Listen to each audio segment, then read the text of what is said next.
And 3 yards, a long 3 yards to go for the first down. Game clock running down to 10 seconds. And I was looking for the play clock, and they will not have to run another play. Crooksville will let this game clock run out. So we've come to the end of the first quarter. And with the score here from brand new Crooksville Ceramic Stadium, Philo 8 and the Ceramics nothing. Time now for a White Pillars Christmas House scoreboard update here on Nash Icon FM.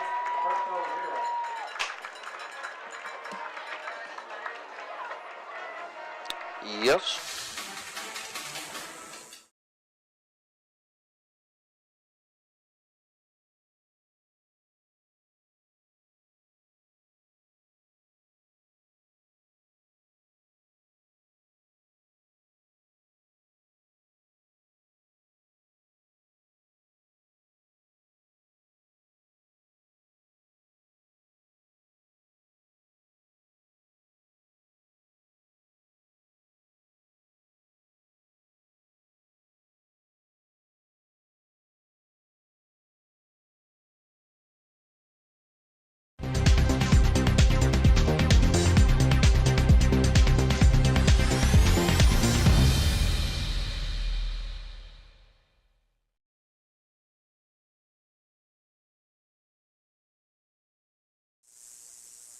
On FM, Christian Mills back in our studio running the controls for us here, and Dave Davidson here at the brand new Ceramic Stadium. Started the second quarter. Philo defense digging in now. 4th down and 3 play as we start the second quarter. Rolling out, Cottrell running for his life, throwing, and that's going to be picked off by Philo out in the left flat at the 30-yard line and running ahead of the 36-yard line. Interception turned in by Braden Bleakney. Another linebacker, a junior at 5'11", 163 pounds. Bleakney with the pick for the Philo defense on a 4th down and 3 play. Still not much harm done right there. Not a lot of field position change, so Crooksville still not in too bad a shape as we start quarter number 2 with the Electrics leading 8-0 on a 14-yard pass play from Preston to his favorite target, Cade Searles. In the end zone, a 2-point conversion play on the reverse to Searles gave the Electrics the lead. Preston will give it off, and that's Blake Linkus, who is swarmed under after forward progress gets him about 2 yards to the 38-yard line up the right hash mark. 2nd and 8 coming up for Philo. Linkus' second carry of the evening. Some clouds rolling in, really no breeze to speak of whatsoever. The American flag at the northeast end of the end zone is completely still, and really a perfect night for everybody involved. Look out, there's a wild snap, and out of the pistol, Preston has to fall on it way back inside his own 30-yard line at the 28-yard line, so they'll lose about 8 yards on that botched snap. Actually, they'll lose close to 10. So what was 2nd and 8 is now 3rd and 18. And so a miscue there. Preston's going to have to eat the 10 yards on that fumbled snap. 10:45 and counting second quarter. Electric still with the 8-0 lead. And now trips receivers to the left side and one more to the right side. That ball was batted down on the incompletion. Preston had that. He's looking to throw a little flare screen out to the running back, Lincecum, on the left side, and one of those blitzing linebackers got a hand up in the air. Looked like it was maybe Blaze Hunter or possibly Dalrymple that got a hand on the ball. And so punt time now for the Electrics.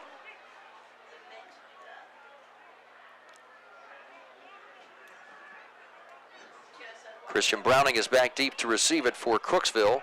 And Zach Savage with the punt. Sends a beauty back. Brings Crooksville back way deep. Bouncing it around the 35-yard line and rolls all the way back to the 25.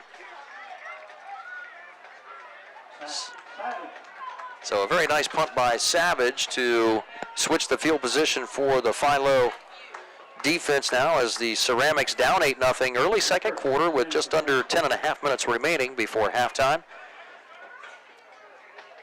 Going at it We've got Cam Summers and the video crew here, so this will be recorded, and then it's going to be back on YouTube and on YRP TV later tonight. We have it live now. Okay, excellent. That's new news. I didn't know it. Okay, good. So, all right, so we just came up with that about 5 minutes ago, so a good deal. And we are back live. It is, and there's a sling down by Blake Linkus, the running back. Christian Browning is thrown away like a sack of potatoes there by Linkus, the linebacker, back at the 18-yard line. Forward progress. We'll keep that at a moderate loss instead of a big loss. 7 yards as Christian Browning on the jet sweep attempt is denied. So Crooksville trying a little bit of trickery to try to get something going here. 4 wide receivers now for Trenton Cottrell. And Cottrell out of the gun, under heavy pressure again, and he's going to be sacked in the backfield inside the 10-yard line at the 9. He was swarmed under as all 3 defensive linemen, Nader in particular, number 30, and the other linebacker, Braden Bernard, number 17, came in as they bull rushed the undersized Ceramic offensive line, and that'll be another loss on the play. Another 9-yard sack.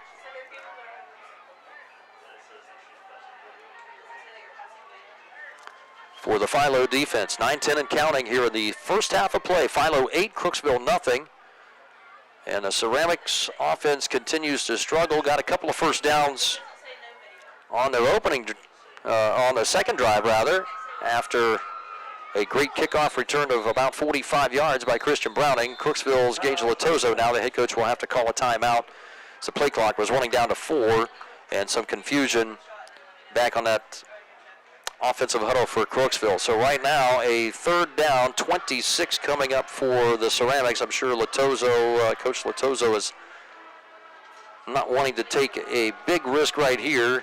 His team trailing only 8-0 here by a score. One of the more interesting notes of this game for Philo, their kickoff extra point and field goal kicker, Braden Payton, 5'10 freshman, broke his ankle in a non-practice, non-game situation about a week or so ago. I don't know if that was this week. Talked with statsman Dan Hildy, and so they are without the services of really the only true kicker that they had on the roster. So one of the reasons why they went for the 2-point conversion earlier.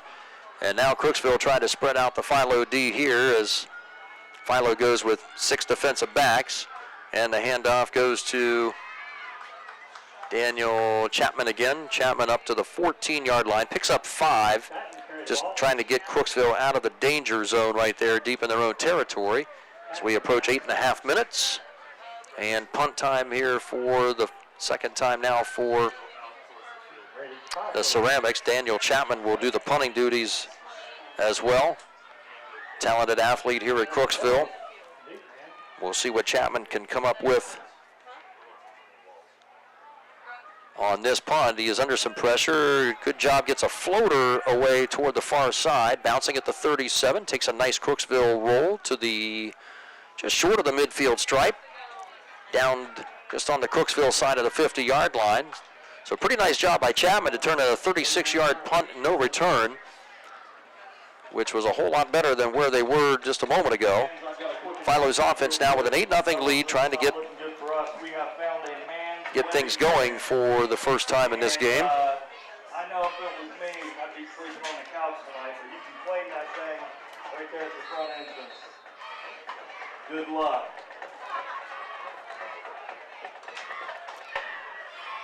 Philo offense to the field, 2 receivers to the left side. Case Fink is there, and Searles now the motion man, coming on it, catches it with one hand over on the shoulder. Great catch by Searles on a little wide receiver waggle screen and turns it into a big gain inside the 25 to the 24 of Crooksville, a 25-yard, I guess you call it a pass completion. It was almost a backward lateral, so you can almost call that a run, but we'll call it a completion for statistical purposes. And the second completion for Preston in 3 attempts, as Searles turns in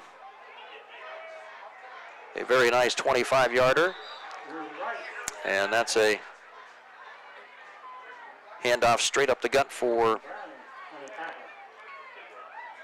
Philo's Preston. So a 8-yard gain, already moving it inside the red zone of Crooksville now as Philo looks for its second score. 7:24 and counting. First half, 8-0 lead for the Electrics. Talon Preston now with a quick handoff to Lincecum around the right tackle. Stiff arms one man, slips through a tackle at the 10, down to the 5, dives for the goal line, and he is no signal. Officials will get together. I think they're going to mark him down short of the goal line. Knee touchdown just inside the 1-yard line, so a first and goal for the Electrics.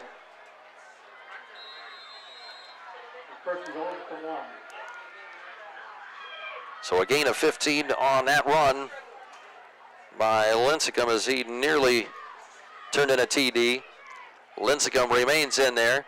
Fake the handoff to him, and the quarterback Preston keeps it himself as they went keyed on Preston. Now a late flag comes in. 2 flags come flying in way behind the play. So some extracurricular frustration. Now there's a third one that's tossed in. And somebody on Crooksville has lost their cool right now. 1, 2, 3. It was like a fireworks display as flags came flying in well after the touchdown was scored. So it's 14-0 Philo as Preston gets a 1-yard plunge for the Electrics offense. And now the officials going to go having a chat right now with the head coach, Gage Latozo of Crooksville, and explaining just exactly what the penalties are. The penalties will be assessed on the kickoff, and I think there's going to be, looks like there's going to be 2 of them at least, and those will be concurrent, I believe. So the kickoff yardage will be moved way up for Philo here in just a moment. Philo, I would assume, will probably attempt a 2-point conversion again. As we said, their freshman kicker broke his ankle not too long ago, Braden Payton. And so Electrics now basically a 2-point conversion team at the moment. Talon Preston remains in the gun. Drew Lincecum, number 14, is on his left side. 2 receivers to the left, and now Searles, the motion man, coming right. And they fake the handoff to Searles on the jet sweep, and Preston, the quarterback, keeps it himself, and he is denied the 2-point conversion. So the score remains 14-0 Philo over Crooksville with just under 7 minutes remaining in this first half from brand new Crooksville Ceramic Stadium. We'll return with more on Nash Icon FM and on YRP TV after these words. The car is making a strange noise. Then the worry starts. Who can we trust to fix the vehicle that won't cost an arm?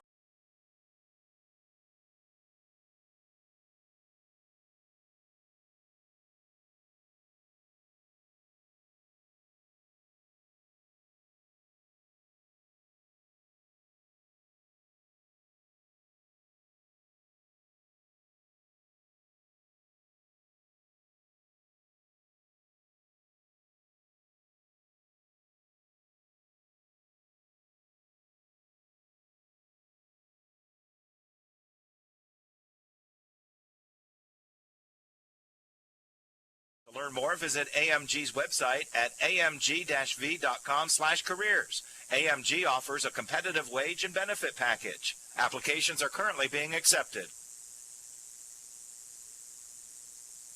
Nash Icon FM. Cam Summers, Blake Cryer, McKenna Miller, and Mackenzie Ray all on the YRP TV side, bringing our YouTube followers and Facebook Live as well, Cam? Not phase, just on YRP. Okay, just YRP right now. And after the dead ball fouls against Crooksville, we're still waiting to see where they're going to place this football down.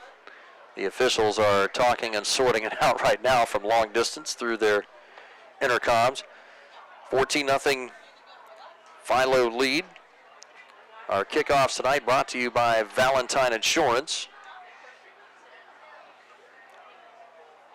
On Southgate Parkway in Cambridge. Coming up, our patrons Buckeye Mutual Insurance halftime report in just a little while. Our thanks again to all of our sponsors for this evening's Nash Icon FM Week 6 football broadcast. West 40 Auto Sales, Southeastern Med in Cambridge, Abel's Electric Heating and Cooling, AMG Vanadium, Valentine Insurance, Doan Ford, TK Auto, White Pillars Christmas, Gregg's Motor Sales, and patrons Buckeye Mutual. So the ball moved up now to the 45-yard line after the 15-yard unsportsmanlike penalty on Crooksville. And Austin Tysinger, the 210-pound junior, handling the kickoff duties now in the absence of Braden Payton, will boot this one from the Crooksville 45 and sends this one well into the end zone for a touchback. So the Crooksville offense now for the fourth time will get started at their own 20-yard line, down 14-0 in this second quarter. Just under 7 minutes to play in it.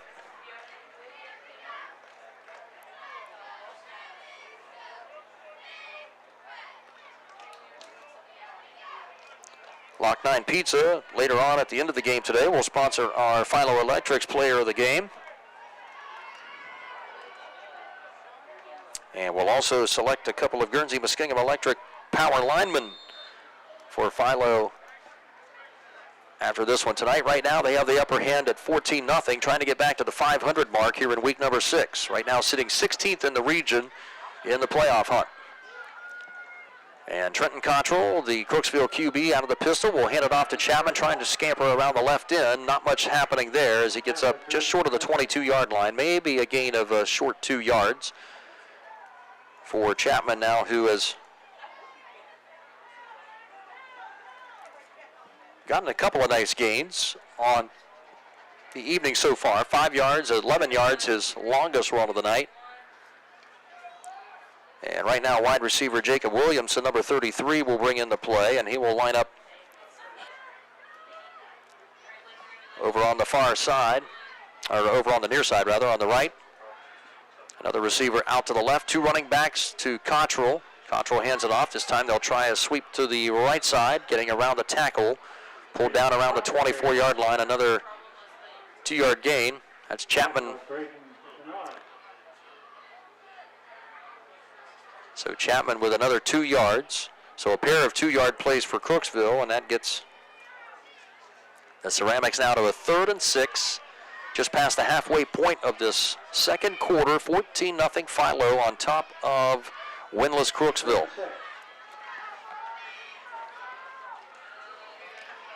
Beautiful facility here, just finished right at the start of the football season.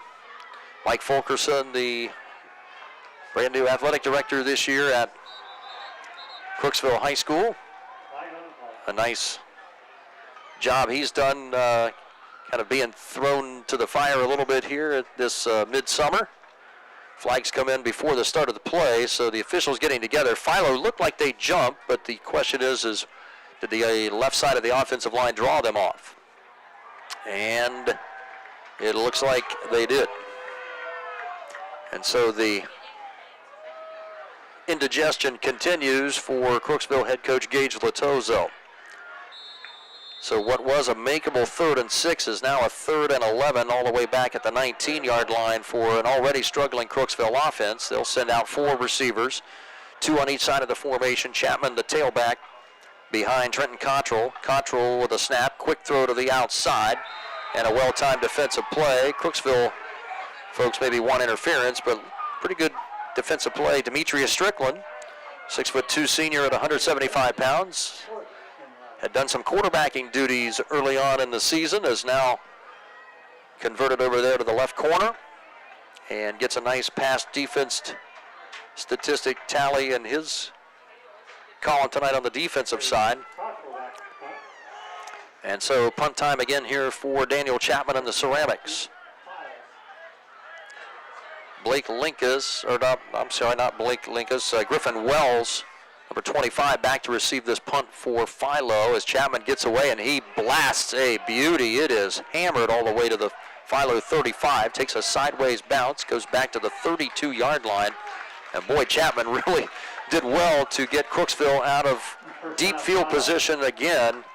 And he has done a very nice job in special teams already with a couple of punts. That one unofficially at about 48 yards. So beautiful kick by Chapman. Just a tick under 5 minutes to play in this first half of play. 14-0 Philo on top of Crooksville.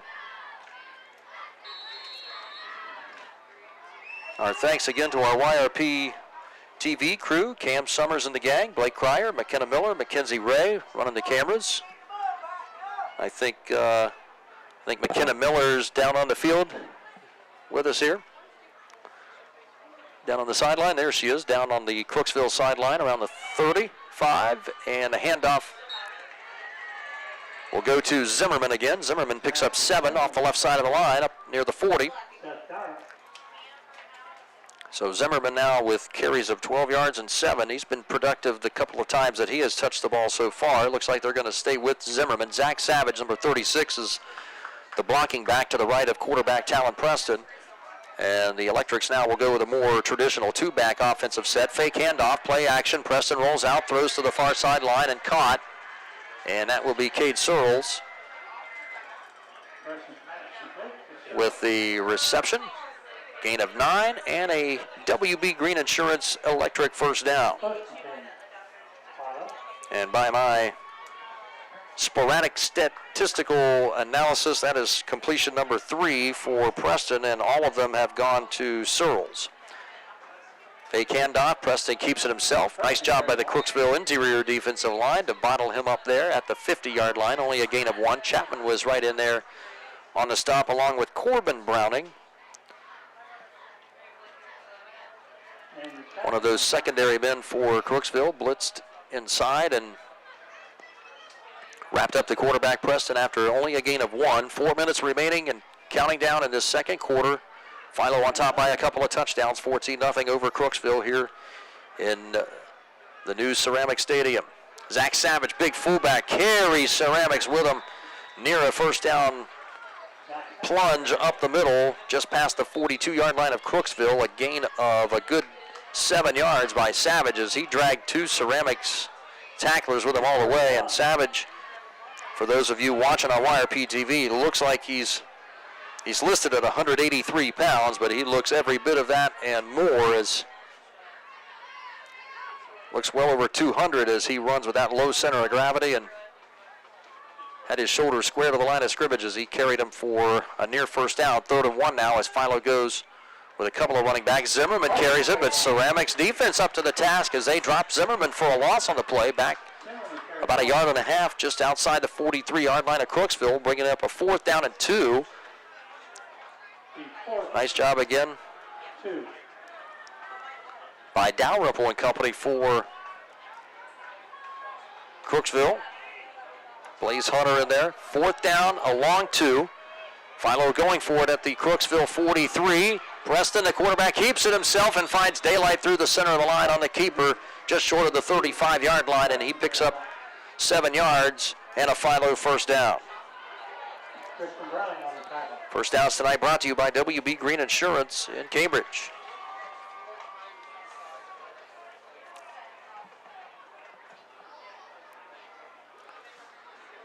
Chains move once again, and the clock continues to move at under 2.5 minutes to go first half. And Philo looking perhaps for touchdown number 3 on this drive. Preston on a rollout, steps back up inside the pocket and gets met by a sea of black and red jerseys. And they'll stop Preston for a gain, for a loss of 1 yard actually. And now Crooksville wants to burn one of their 2 remaining timeouts here. Maybe saving some time, trying to get something on the board, thinking offensively before the end of the half. So Crooksville with timeout number 2 after they stop Preston on a rollout run pass option, and Preston is stopped for a loss of 1.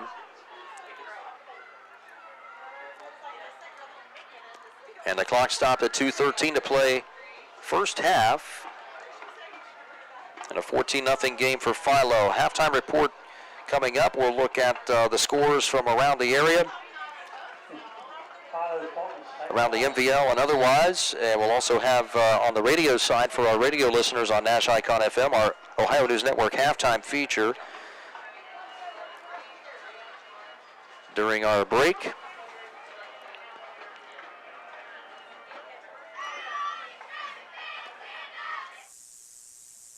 Back to work late in this first half, leading by 2 touchdowns, trying to get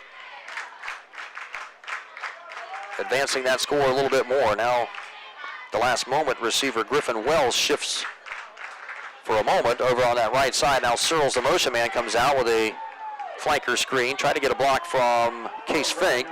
Good job by the Crooksville defense to stretch that play out. Positive gain, only a gain of about 5 for Cade Searles, one of his shortest reception of the night so far. His 4th catch.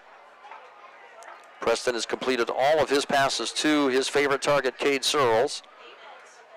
Number 10 for Philo, 5'10", 180-pound senior receiver.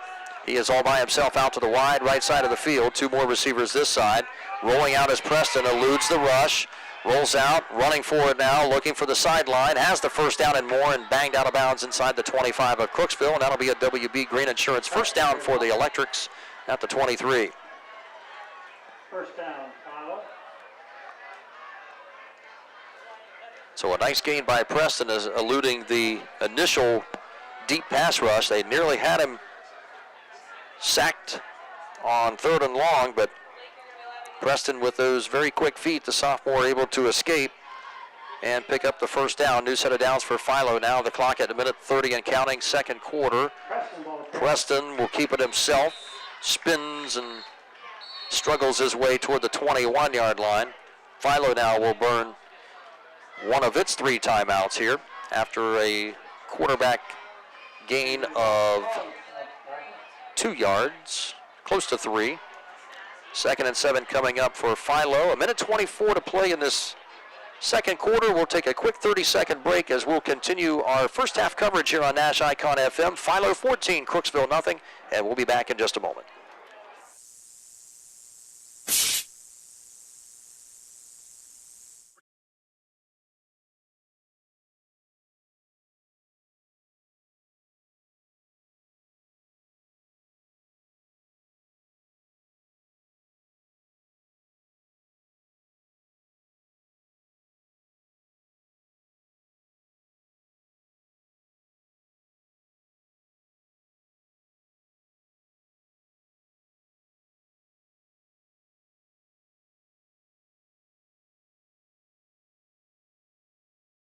Minute 24 to go as Philo looking for a 3rd score here before halftime. 3 receivers, delay handoff Lincecum. Lincecum around the right tackle, eludes some Crooksville Ceramic defenders. He bounces his way inside the 10 near the 9. He's got a 1st and goal now for Philo. Andrew Wilson on the tackle. Nice gain on the play for big fullback number 14, Drew Lincecum. 1st and goal Ceramics, or Philo Electrics rather. They tackled him inbound, so the clock continues to run at a minute 5 in this second quarter. Lincecum after a nice 8-yard gain there. Preston, the quarterback, keeps it himself through the center of the line, inside the 5, near the 4, down to the 3. They'll mark him down with forward progress. A 6-yard pickup for the sophomore QB.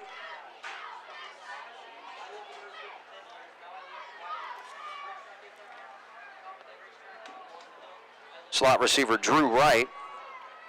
Tight end is over on the right side, now lines up near the line. Quick handoff, Lincecum buried inside.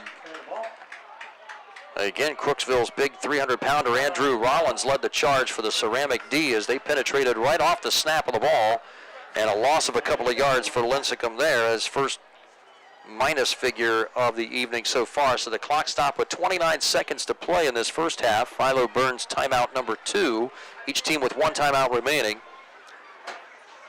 And the Electrics already with a 2-touchdown lead, 14-0 at the 5-yard line at the right hash of Crooksville on what will be a 3rd and goal coming up here in a matter of moments. Our scoreboard updates tonight brought to you by White Pillars Christmas House, just outside of Norwich.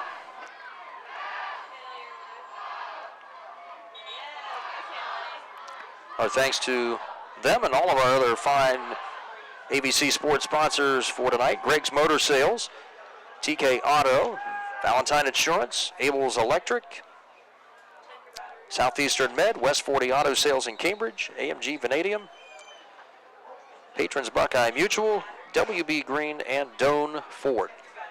And a quick throw over the middle, and it is incomplete out of Preston. Looked like maybe intended receiver was tight end Case Fink, trying to pick up the number.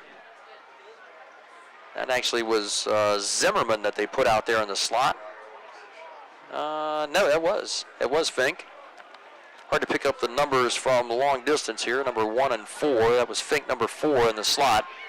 And he remains in the slot now with 2 other receivers left side in the trips formation. Preston from the gun on 4th down and goal from the 5. Quick throw over the middle, and it is caught. And a touchdown for Philo.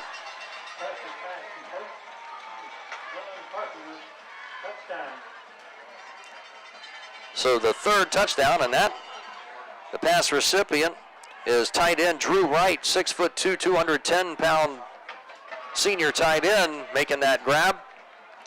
And Preston with his 2nd touchdown pass of the evening to give the Electrics a 20-0 advantage late in this first half with just 21 seconds remaining. Philo now will get the conversion play from the sideline. And Preston will remain in the gun with Drew Lincecum, number 14, on his right side. 3 receivers, 2 to the right side now, and Cade Searles comes in motion that way. They hand it off to Searles, and then a throwback pass to the quarterback, Preston, for the 2-point conversion. So a little bit of a gimmick off the reverse that they ran for the 2-point conversion success earlier. This time they hand it off to Searles on a jet sweep to the right side, and then Searles throws back to the left and finds his quarterback, Talon Preston, for the 2-point play, which is good, and it gives the Electrics now a 22-0 lead late in the second quarter with just 21 seconds remaining. We will keep it here for the final seconds of this first half. As we said, coming up, our halftime report sponsored by Patrons Buckeye Mutual Insurance. And we'll have our Ohio News Network halftime feature for those of you on Nash Icon FM. A look at the other scores from other games all around the area. 22-0 here, Philo over Crooksville. Talon Preston now 5 out of 6 unofficially by my rough statistical count passing the ball, and that was the first time that Preston had completed a pass to someone other, not named Cade Searles. And the touchdown reception for 6'2" junior tight end Drew Wright.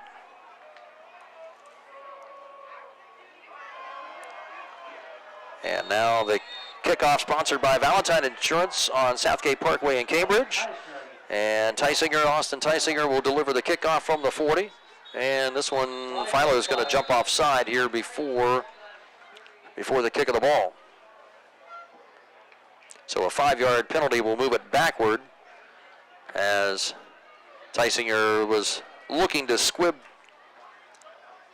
the ball to prevent a possible deep kickoff return, as number 25, Christian Browning, the sophomore back there deep to receive. It's already turned in 2 very fine kickoff returns of 21 and 45 yards so far in the game. So Philo wanting to keep it away from him, I would imagine, here late seconds of this half. And they'll try it again with another Valentine Insurance kickoff from the 35. And Tysinger squibs this one, takes a high bounce, and it will be fielded at the 42-yard line. And taken down Gavin Mount, one of the freshmen in there grabs the ball, takes a knee. Probably a wise move. Gives Crooksville another flag is down here, right? 2 of them, in fact, on either side of the 50-yard line. So possibly 2 different fouls here. We've had kind of a penalty flag-plagued half here at times. Early on in the game, we had flags on both teams, both sides, to start the game, the first series or 2. And now with 20 seconds to go, another pair of flags. So they've moved them together, so it looks like perhaps the same foul thrown by both officials as they still chat about it at the 45-yard line of the Ceramics. Crooksville's offense so far, just 2 of 4 passing, 1 interception by Trenton Cottrell, 22 yards in the air, unofficially so far. It's going to be identical personal foul penalties against a Crooksville player and a Philo player at the spot of near the spot of the tackle. So a little extracurricular activity by some energized high school youth after the play.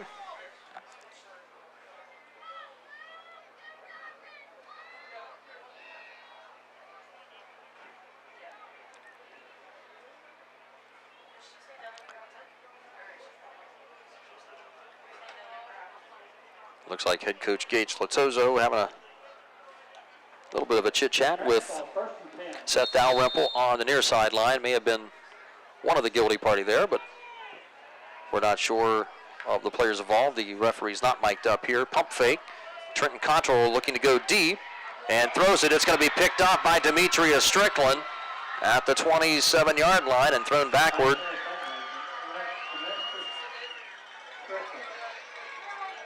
And so the second interception by the Philo defense. And the intended receiver was Jacob Williamson for Crooksville. So a nice job by Williamson to prevent a return. No return by Strickland. He is brought down at the Philo 27-yard line. We'll see what Philo elects to do here. Just 12 seconds remaining before halftime. Already leading at 22-0. And remember, second half now in high school football, rule change of about 5 years ago, was team that leading by 30 points or more in the second half produces a running clock situation where the clock stops only on just a couple of different situations, as Talon Preston will take the snap and take a knee and bring this first half to a close for the Philo Electrics, who are in command here as expected on this week number 6, this brand new Crooksville Stadium. Philo 22, Crooksville 0. And we go to our halftime report sponsored by Patrons Buckeye Mutual Insurance. And on the FM side of things, we will go to the studio here momentarily with a score update brought to you by White Pillars Christmas. And then we'll go to the Ohio News Network halftime feature by Christian Mills and company in our FM studios. Stay tuned for our halftime report here on Nash Icon FM with Philo leading Crooksville 22-0.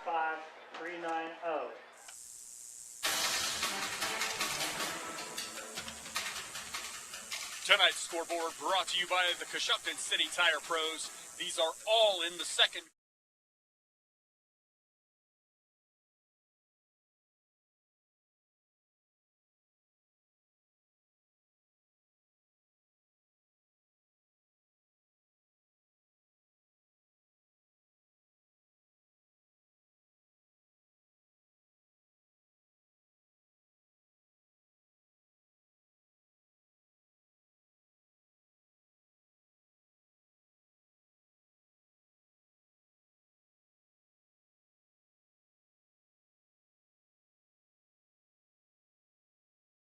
Leading Tuskegee Central Catholic in the second quarter 7-0, and Tri-Valley ahead of Morgan 7-6. from the Ohio News Network. This is the Ohio Education Association Tonight in High School Football. Named Best Sports Program in the country by the National Association of State Radio Networks. Tonight in High School Football is presented by Beck's Hybrids.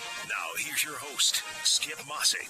Good evening, everyone, and welcome to Tonight in High School Football's halftime report. This evening we'll get an update here at the midway point of the football season and visit with Doug Utes, Executive Director of the Ohio High School Athletic Association. Doug joins us next on the Ohio News Network. I'm Scott Demaro, President of the Ohio Education Association, and on behalf of the OEA's 120,000 members, we're proud to bring you tonight's game. OEA members teach in Ohio's public schools and universities. We drive your kids' buses and serve them lunch. We're school nurses, custodians, librarians, and more. And we coach your kids on the field. We believe in great public schools for every student, and we believe our team is always stronger when we stand together, just as we have for 175 years. Every farmer has their reason for why they do what they do. For Becks, it's faith, family, and farming. Since 1937, the Beck family and family of employees have been committed to honoring God and helping farmers succeed. Farming is full of extremes, and we face the challenges with hard work and steadfast determination, delivering quality line of products backed by legendary customer service. We look forward to standing by your side, supporting you as you live out the life you were meant to live. Becks, when it comes to farming, we believe in something more. This is Tonight in High School Football on the Ohio News Network. Once again, here's Skip Mossick. We are presented by Beck's Hybrids. At Beck's, they are and will remain farmers at heart. And welcome back, everyone. Halftime of your game this evening. We're joined for a few minutes by Doug Utes, Executive Director of the Ohio High School Athletic Association. And, Doug, first of all, can't believe the season's halfway over. We see the computer points come out each week. And again this season, 16 teams from each region will now qualify. I guess tell everybody the pros and cons of the extra round of playoffs, and if the pros outweigh the cons. Yeah, hey, and first of all, Skip, thanks for having me. But absolutely, because expanding into 16 teams, it's all about opportunities for kids. And our 818 member high schools, that's what we do. We provide opportunities for kids, and this doubles the amount we had before COVID. And again, football's the only sport that we don't allow everybody in, so you have to play your way in. And I just received a lot of positive from that 12 through 16 teams last year, from coaches, from parents, even from some kids about thanking us for the opportunity to play in a postseason. And Skip, let's even go beyond football. The band gets another opportunity to perform. Sure.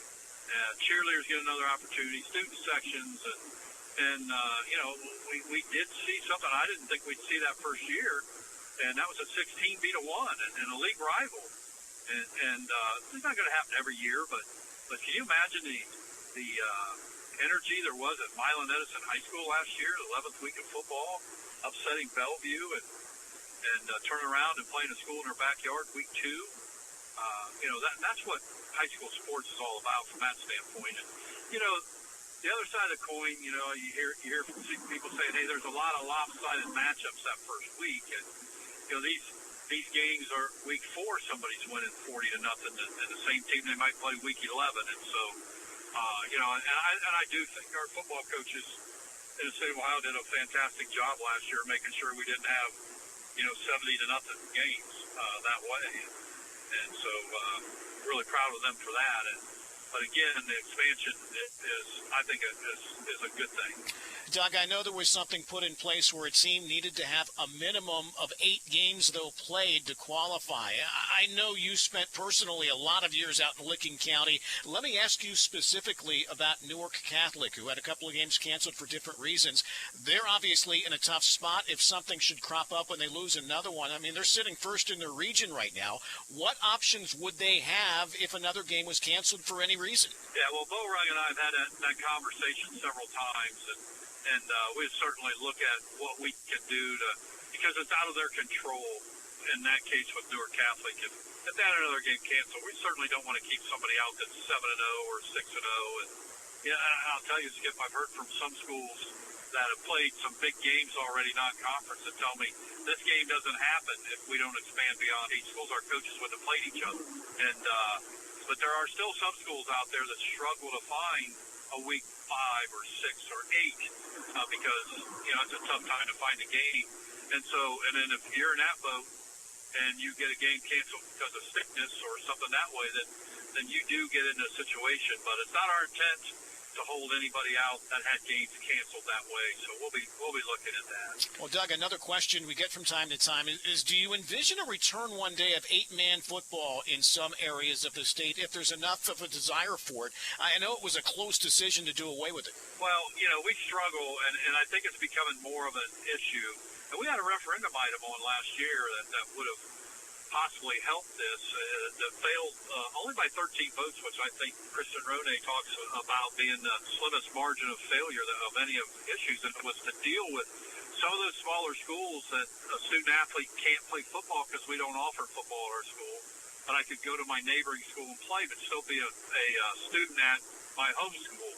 That's becoming more of a factor for us to look at that, and I'm not saying we're going to add 8-man football, but we need to discuss that a little bit and see if there's some help that we could give some of those smaller schools that are having trouble fielding a team.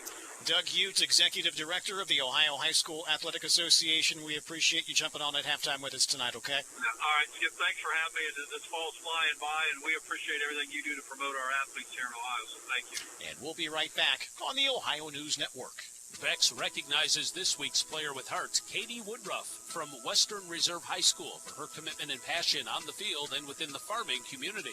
I'm really glad I chose to run cross country because it taught me to love running and to love running with people, which is something a lot of people don't get to experience. And Katie is a people person and a prominent leader at her school. She's the FFA chapter president, class vice president. She's on the student council, yearbook club, and National Honor Society.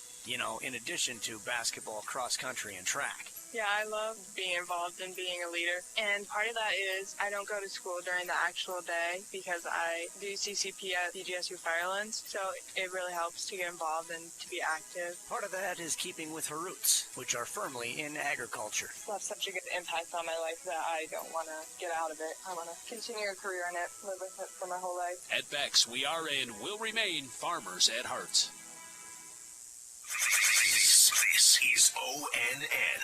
Our thanks once again to OHSAA Executive Director Doug Ute for joining us tonight. Enjoy the second half of your ball game. I'm Skip Mossick on the Ohio News Network. This has been the Ohio Education Association Tonight in High School Football, presented by Bex Hybrids from the Ohio News Network. I was sitting in my car, and it wouldn't start. I lifted the hood, and the engine was falling apart. What would I do? My eyes filled with tears.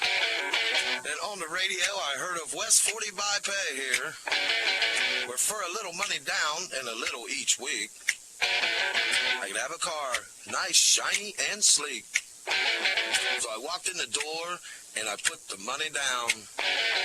Now I got a nice car that I can drive around. West 40 by Pay here will help rebuild your credit. The corner of Dewey and Route 40 in Cambridge, don't you forget it. West 40 Auto Sales, corner of Route 40 and Dewey Avenue in Cambridge, is home of the guaranteed credit approval, with most loans approved while you wait. Go to their website to fill out an online loan application, west40autosales.com. You'll also find their weekly special listed there. Gregg Motor Sales, located at 2840 South River Road in Zanesville, would like to wish all the local high school athletes good luck with their upcoming season. At Gregg Motor Sales, they sell used cars ranging from around $1,000 and up. If you're looking for your next affordable and reliable car, give Gregg Motor Sales a call at 740-454-7060 or shoot them a message and follow them on Facebook at Gregg's Motor Sales.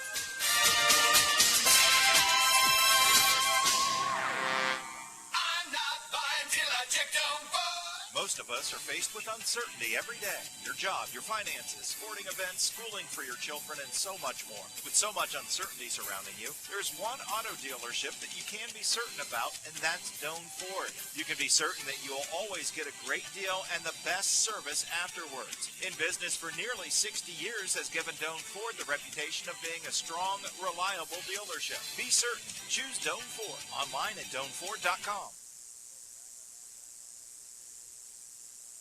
Summers here on Nash Icon. 22-0 Philo with the halftime lead as the Crooksville band, they dim the stadium lights here and got some LED lights here on the band members here. Pretty cool look. You can see that on YRP TV here, and even after this game is over. Cam Summers, our lead, what do we call you tonight? What's your title tonight? I want to say videographer. Video director? Video director, okay. I'm not sure. I'll buy that.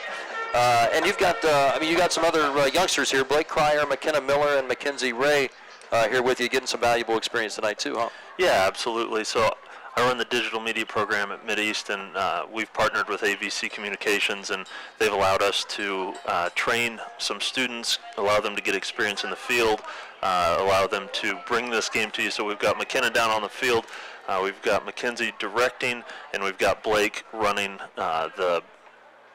following the ball as the main camera. Mm-hmm. So yeah, definitely great experience for these guys. We've had some technical difficulties tonight, to say the least. And that's where things really get learned tonight, don't they? Absolutely. So nothing ever goes as planned. And if you can see that, especially as 17-year-old kid, if you can see that nothing goes as planned, you're just getting a little step up on everybody else.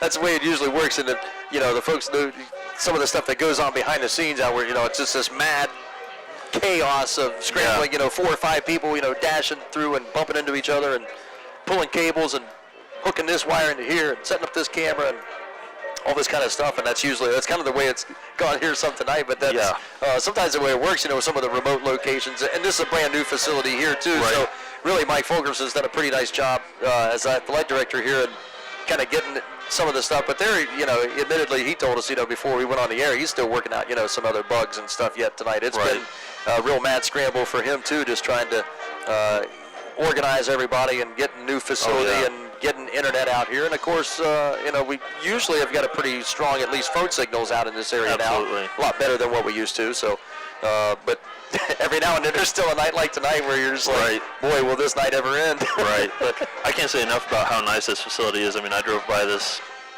probably 5 months ago, and I never dreamed that it would look this nice just 5 months later. So great job by Crooksville and everyone that has been part of making this field look so great. Yeah, super job. Our thanks again to Mike Fulkerson for accommodating us here with the press box here is absolutely beautiful. Yeah. It's a very large press box too, and so they've got the facilities they've got are really nice, and they're going to continue to be that way for a while. So first half, Philo, kind of both teams off to slow offensive starts, Cam, and Crooksville, as we said, they're still looking for double digits in points this year. They had 6 points in the opening game and shut out here in the first half of this one here. Didn't really got a very brief threat after a good kickoff return, but they're just offensively just still trying to adjust, get a new offense installed, and plugging in some new players. And Gage Latozo's really had his hands full here too. But this Philo defense has played relatively tough all year. They have not allowed a ton of points through the first 5 games this year also. Yeah, it's not a great recipe for Crooksville coming into this game. You're trying to plug in new players, still getting used to the system. And on top of that, you got the Philo defense that's played really well all year. I know that Mideast and myself was present for the Philo-Morgan game where Morgan beat Philo 7-6. Their defense in that game was a premium. It was fantastic. Yeah. So it does not shock me to see Philo come out here and play really well on the defensive side of the ball again. However, if you're Crooksville, you got to try to figure a way to, maybe sneak something past them, maybe a little trickery. With the score the way it is, 22-0. It's not time to call send it home. And game's not over. That's what I'm trying to say. Game's not over, but you've got to do something a little differently. So I'd like to see what the coaches draw up here at halftime, and do they try a trick play to start it out, or? But I think on the defensive side, Crooksville has not played bad. They've forced a 4th and goal that was converted. And we've mentioned a couple times that Philo's kicker broke his ankle, and so they had to go for it on 4th down. They might have originally kicked it, but They're bending, but they're getting to that point where it's bend but don't break, but they're breaking. So they just got to bend a little bit more and get that fourth down stop. Yeah. So Crooksville, after tonight, really this is their chance to kind of get, if they're going to get a win in here this season and get something going. I mean, really this part of the schedule for Crooksville is where the time is at. I mean, West Muskingum is an improved team. They've got a superb quarterback running the show there, but so they're going to have a little bit of a tough time next week. And then right now, Coshocton, at least in a couple of weeks, they're still winless as of tonight. They're trailing 20-7 right now in their game at home. I was looking through it here at against New Lexington. New Lexington's having a pretty nice year. They're 4-1 right now. Some of the teams in the MVL just overall, Cam, we've seen. I mean, you're a Meadowbrook grad yourself. You've been used to watching really strong Meadowbrook teams here in the last 4 or 5 years. They've got a little bit of a lull in their athletic talent right now in basketball, football especially. Yeah. Football-wise, they're 1-4 right now. They're trailing John Glenn 14-7 at the half at home. So they're hanging in there right now. It's been a real struggle for your alma mater this year too. But some of the other MVL teams, though, there's been a little bit of a shift. Some of the teams that have struggled in recent years is on the way up. Yeah, absolutely. I mean, teams like you said, West Muskingum and Maysville and New Lex, teams that we're finishing middle of the pack. They're having good seasons this year, which is not really a shock to anybody. It's like you said, I feel like the MVL has kind of switched who holds the power, at least in football this year. And I mean, realistically, that happens in high school sports. You get up and down years. You get years where you have a really strong senior class that graduates, which Meadowbrook had last year, a very strong senior class. And it's hard to replace people like Josh Hupp that they had at quarterback. So I look for it's ever changing in high school sports. But as far as this game, I'm looking for Crooksville to hopefully come out and put some points on the board. You said week 1 they put up 6 points. They haven't scored since week 1, so I really hope that we can at least see them put some points on the board here tonight. Maybe take the goose egg off. Right now, Morgan, who has had a really good season, a 4-1 record so far. They are at Dresden tonight at Jack Anderson Stadium. They're trailing 21-6 to Tri-Valley. So Tri-Valley kind of after they played Columbus St. Francis de Sales, and I think people were surprised that Tri-Valley didn't put up a little bit more of a fight in that game. I think it was 28-0, I think was the final there. They got shut out in that week, and maybe people were wondering, maybe Tri-Valley is down a little bit this year, but right now Tri-Valley is flexing its muscle now against a Morgan team that I've been told is like really beefed up. I haven't seen them yet. You saw them against Philo. They ran the ball really well against Philo, and I was honestly just kind of shocked. That's a Morgan team that I haven't seen that out of. They were physical. They played really well against Philo. And, I think Columbus St. Francis de Sales shutting out Tri-Valley. I mean, that's Columbus St. Francis de Sales. You go and you play a team that big, that's known for being good at athletics. I mean, I don't know. If I get shut out by them, I'm not heartbroken. Not feeling too badly, yeah. Absolutely. I'm bummed that we didn't if I don't win, but at the same point, it's okay because it's such a great team that you're facing. But you want to play those teams to get yourself prepared for the playoffs. Absolutely. Fort Fry Cadets, they're enjoying, outside of the MVL, they're enjoying a really good season. 31-24 in a shootout against Lindsley Military School in Wheeling. So Fort Fry, they've thrown up 55 points between the two teams in the first half of that game. Fort Fry, I believe, undefeated going into that one. That one have you talking a little bit more, wouldn't it? Oh, my. Ridgewood right now shutting out Tusky Valley at the half, 35-0. Ridgewood remains strong. Let's see here. Caldwell right now just blasting Conotton Valley 42-0. Newcomerstown up 14-7 at halftime on East Canton. Newcomerstown's another one of those teams that's really just been at the bottom of the barrel here for the last long number of years, and they've at least put together a couple of wins already this season, and they're leading at halftime there. So nice to see some of the other really small schools that have really struggled to put some athletes together that are enjoying some success here right now. That's a relief. Licking Valley at halftime leading Zanesville at Salzburger Stadium 20-0 there. Licking Valley, another strong team. They're traditionally very good on the football side, and they're putting it to Zanesville right now. So we've got just about a minute and a half or so here before we resume second half play. We'll step aside for just a brief 30-second timeout. Our high school football coverage will continue here on Nash Icon FM and on YRP TV after this message. In today's marketplace, you have many choices for insurance. WB Green Insurance, a representative of Westfield Insurance, is committed to providing you with excellent coverage for your home and auto at a fair and competitive price. Westfield has been in the neighborhood for over 150 years, providing peace of mind and quality insurance products through independent insurance professionals. Sharing knowledge, building trust is Westfield's pledge to their customers. Call WB Green Insurance today.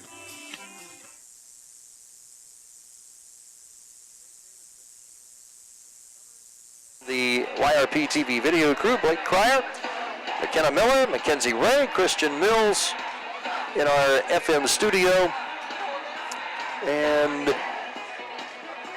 Cam Summers again tangled in a web of straps and cables and all kinds of stuff here. We've had some internet issues for those of you watching on YRP TV. We are been kind of playing behind our backs to the wall here most of the night, but still working out some bugs. We've got some things corrected, hopefully, and now the Crooksville kickoff team will come out to the 40-yard line. Philo will receive. They deferred in the first half of play, and they deferred to receive the second half kickoff. Philo leads at 22-0. Our halftime report brought to you by patrons Buckeye Mutual Insurance.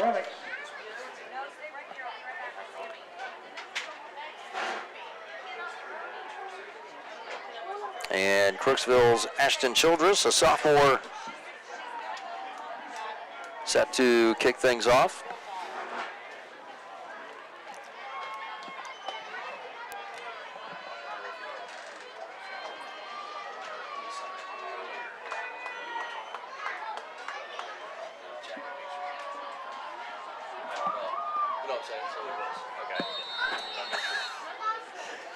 And the kickoff here brought to you by Valentine Insurance on Southgate Parkway in Cambridge. And the Childress kickoff is a short one, fielded at the 32.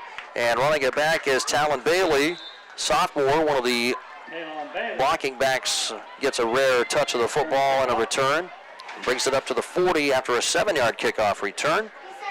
So the Philo offense, which unofficially by my rough statistical count here, picked up just over 100 yards rushing, about 104 yards on the ground, 58 through the air.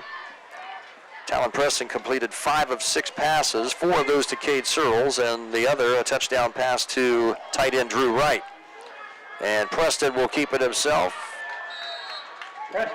And Preston scampers up the right side of the line, and now a late flag is in well behind the play by the back judge after an 8-yard run by the Philo quarterback, Talon Preston. And we've had that happen about 3 times tonight where there has been at least one flag thrown from long distance well after the tackle was made. Personal foul against Crooksville.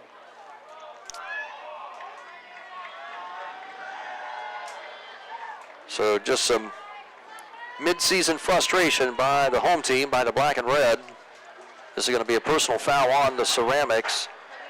And at the end of that 8-yard Preston run, that will be another 15 yards tacked onto it, moving the ball down the right hash to the 37-yard line of Crooksville. Philo already with a 22-0 lead. Empty backfield now for Preston. Nearly jumping offside was Crooksville. Now they snap it. Preston's got some space up the right side, running through guard and tackle. And another penalty flag is down at the spot of the tackle inside the 30 at the 28-yard line. So maybe a face mask or something like that. Maybe Preston was tackled. Oh, they're going to say targeting is the penalty by the Ceramics. This will be a half the distance penalty. So Preston, after an already 8-yard run, they'll tack on another 14 yards on that penalty, half the distance. First down again, a WB Green Insurance Electric's first down through the first half minute of this third quarter. And Philo looking perhaps to turn this into a 30-point game here out in this, at the end of this drive. Preston will keep it himself and will run for a couple of yards before he was buried under a pile by Jace Thompson, 220-pound freshman, number 50. Second and a long 7 coming up after a 2 or 3 yard scamper by Preston. Second and 7.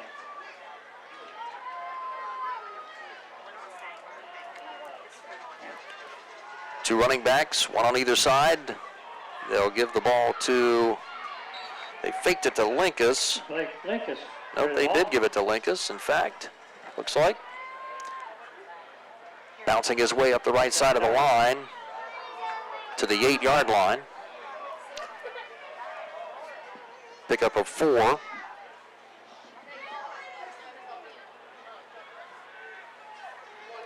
Linkus's third carry of the game. And again, two running backs. Linkus again the carry. Out of the handoff on a little sweep to the left side. Carry the ball. And runs to the 4. Brought down. Well, I say they will say he is just short of the first down, it looks like. 4th and 1. 4th and less than a yard now for the Philo Electric offense. Still plenty of time, 20 seconds here on the play clock as they scramble to get the right personnel in the game. Linkus comes off the field, number 27. They'll bring in an extra receiver now. 3 receivers, Fink, Searles, and Griffin. Wells all the way to the left side.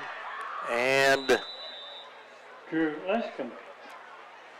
Carry the ball. The runner, Talon Preston. Tackle on the tackle. No, Lincecum, it looks like. In fact, number 14 to carry. Gets the first down on 4th down and less than a yard. Stopped at the 2. Go to 2. So Lincecum picks up a couple again. And the Philo offense marches on now with a 1st and goal. Preston with Lincecum behind him in the pistol. Case Fink, the motion man. Lincecum bounces off a tackle around the right side, and he's into the end zone for another Philo touchdown. And Philo now on the brink. Blowing this one wide open here. 28-0 Philo. 9:10 to go here in this third quarter. 2-yard TD run for Drew Lincecum, his first score of the night.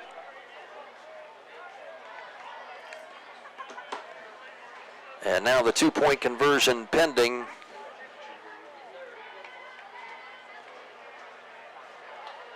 For Philo.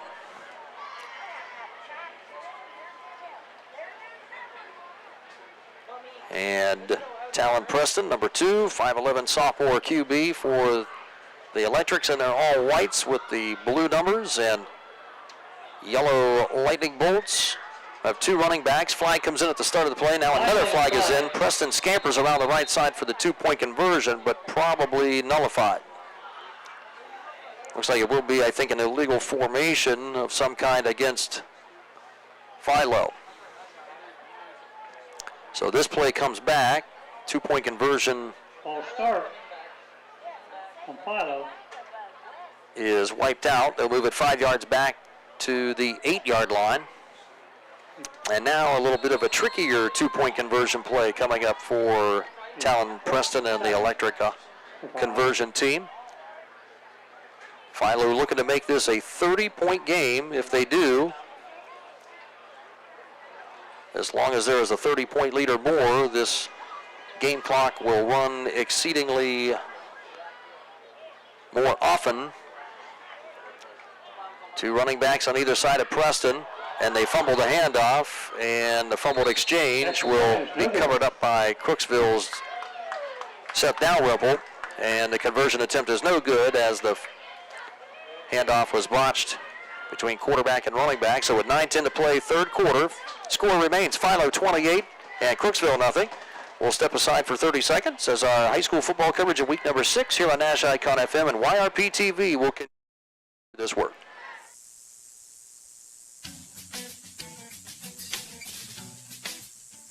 This year, the Southeastern Med Cancer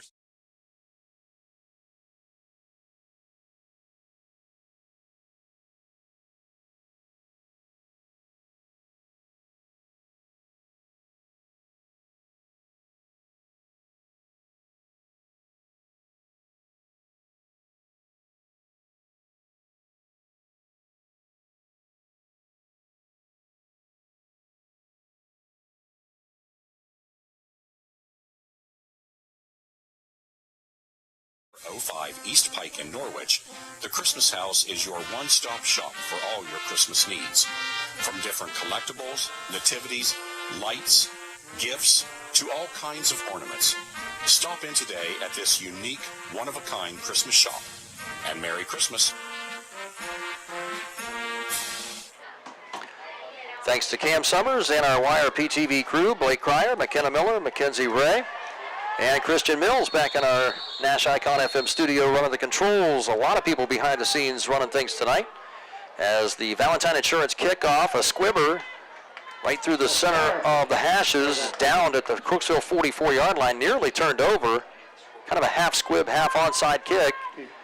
And fortunately, one of the Crooksville up men blocking was able to fall on it at the 44-yard line. So Crooksville with a nice opportunity here for some success on the offensive side. They have not had much in this season, and they have not had much here tonight as well.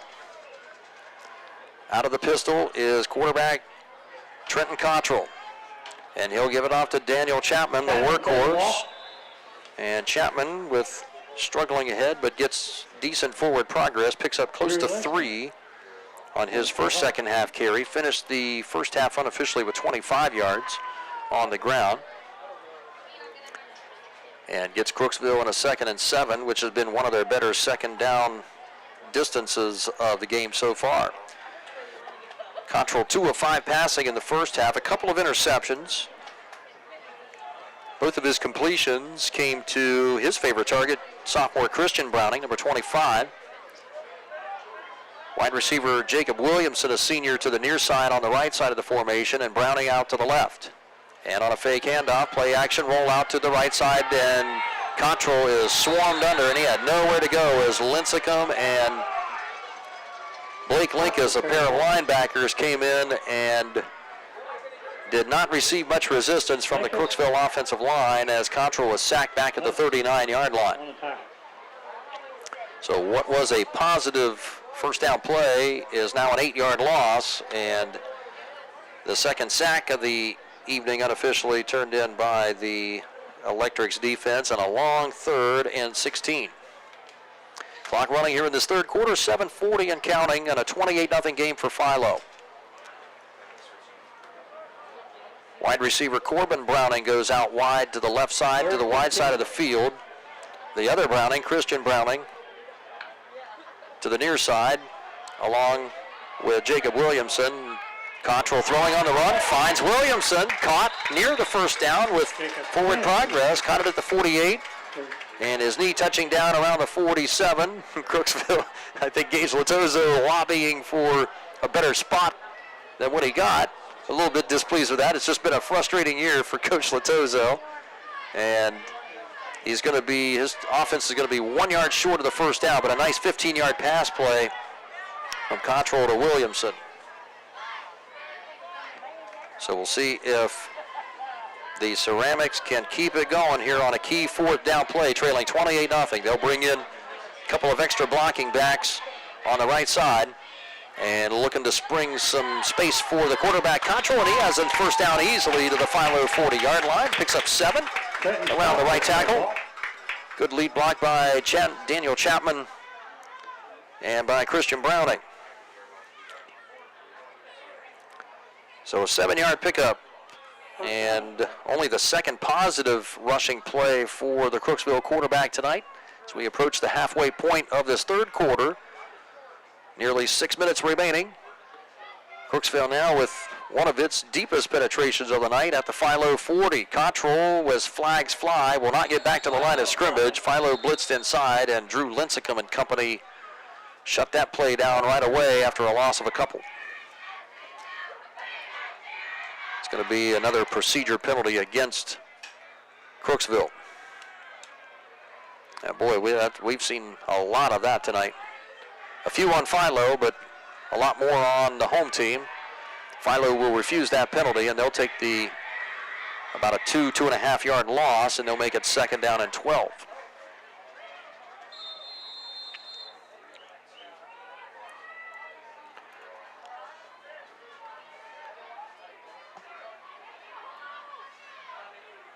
Four wide receivers now for the Ceramics offense as Cottrell goes to work on a 2nd and long. Scrambles out of the pocket, rolls to his right, throws back over the middle, caught. Nice throw on target at the 26-yard line of Philo, and the catch made by Blaze Hunter, the 5'7" senior receiver, with his first reception of the night. And that's good enough for another WB Green Insurance Crooksville Ceramic first down.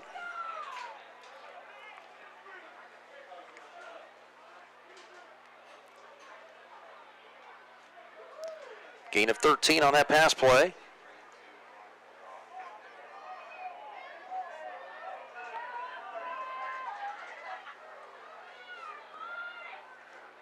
So Blaze Hunter with his first reception, fourth completion of the night for Cottrell as he rolls out to his left looking for another one here, and he just has to pitch that one away. Good decision by the senior quarterback for Crooksville. Pretty good coverage just beyond the left flat by linebacker Ty Moorhead. Incomplete, 2nd down and 10 with the clock showing 5:23 third quarter. Philo leads it by 4 touchdowns, 28-0 over Crooksville. Ceramics trying to avoid its 5th shutout in a row this season.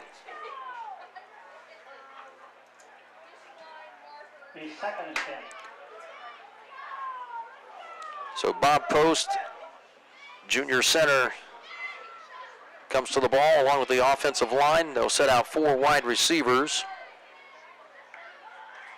And on a 2nd and 10, Cottrell again running for his life, finds a little daylight back toward the center of the field and does pick up close to 3 positive yards to the 26, setting up a 3rd down and 7. That time Cottrell just had no time to look down the field for any kind of receiver as this tough defensive line and front 7 of Philo, Mason Thomas, Aston Schultz, Kyler Nader, Zach Savage, Drew Lincecum, Ty Moorhead, and Blake Linkus.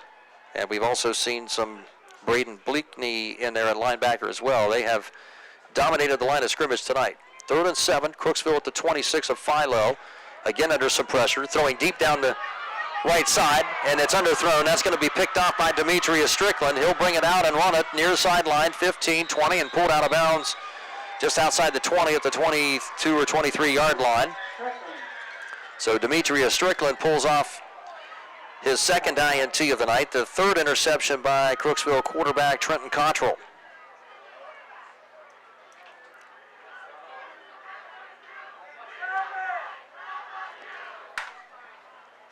So with just over 4.5 minutes remaining, third quarter, Philo already leading at 28-0, trying to add a little more onto it if they would score on this drive. They would produce a running clock situation. A few other scores going on as I check here around the area. We'll get to those here in a moment.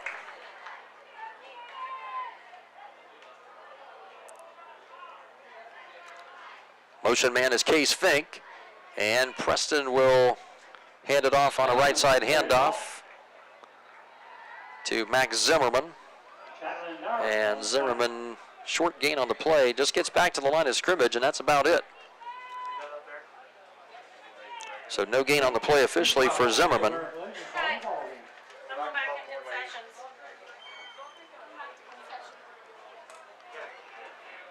Now Philo will send 4 wide receivers, 2 to each side for quarterback Talent Preston on a 2nd and 10 from their own 25. He's looking down the right side, and he air mails that one wide over the head of Griffin Wells of Philo.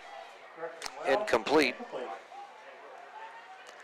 So Philo now with a rare long 3rd down. They stalled on a couple of early first quarter drives before getting the electric motor running. 28 points. It's their 2nd highest output of the season so far. They scored 47 in week number 1 against Athens. And again, Cade Searles comes in motion. The receiver catches a hitch pass out on the near side. Now reverses direction all the way back to the right side of the field. Now 2 flags come flying in. Finally, Searles is run out of bounds just on the Crooksville side of the 50-yard line, but I've never seen as many penalty flags down on one play as I have here now. There's 4 of them down. Everybody in black and white stripes reaching in their pocket.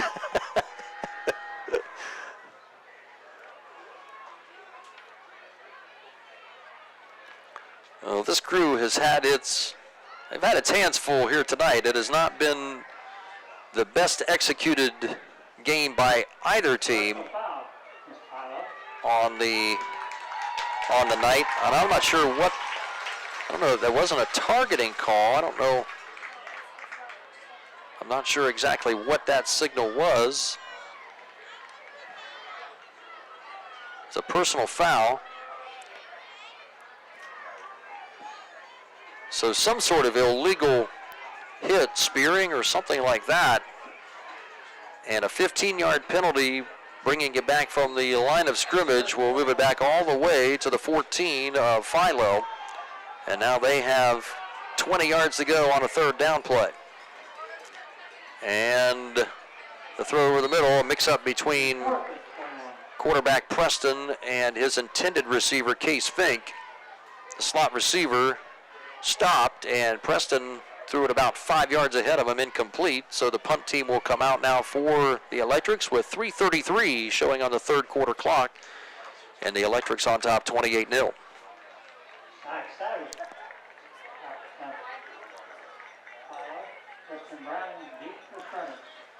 Zach Savage has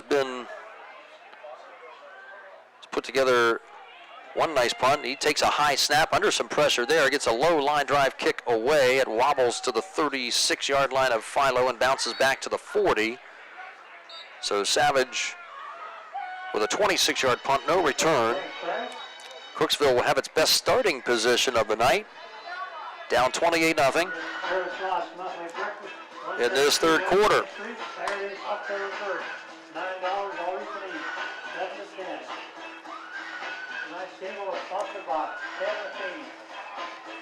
Into this 3rd quarter, we'll get a look at some other high school scores in our White Pillars Christmas House scoreboard update right now.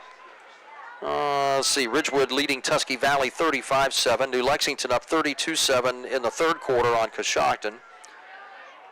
Fort Fry still a 31-24 lead on Lindsley at halftime there. Buckeye Trail has taken the lead against Shenandoah 30-26. And that carries straight ahead. Daniel Chapman for a gain of a couple to the 38.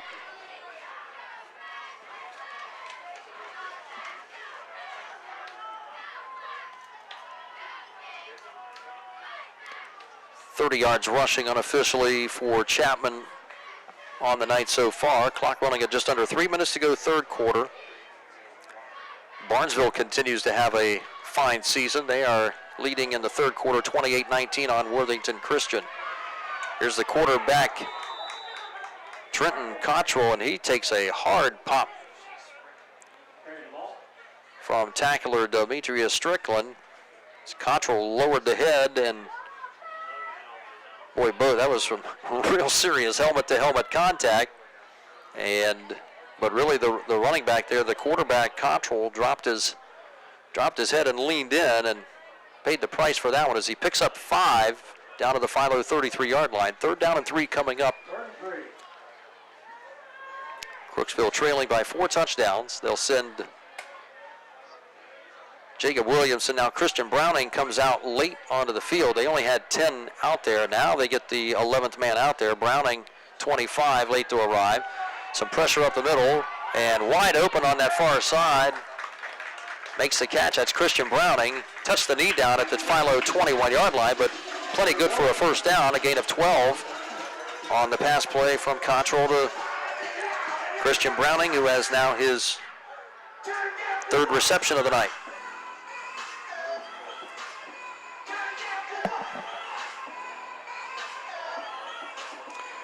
Martins Ferry leading Cambridge 18-10 in the 3rd quarter.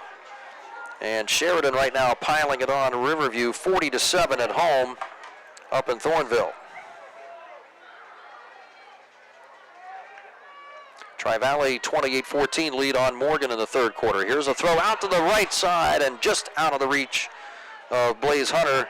Senior wide out at the 10-yard line of Philo. Would have been a really nice over-the-shoulder catch, but just slightly overthrown by Cottrell. One of the few times he has been off target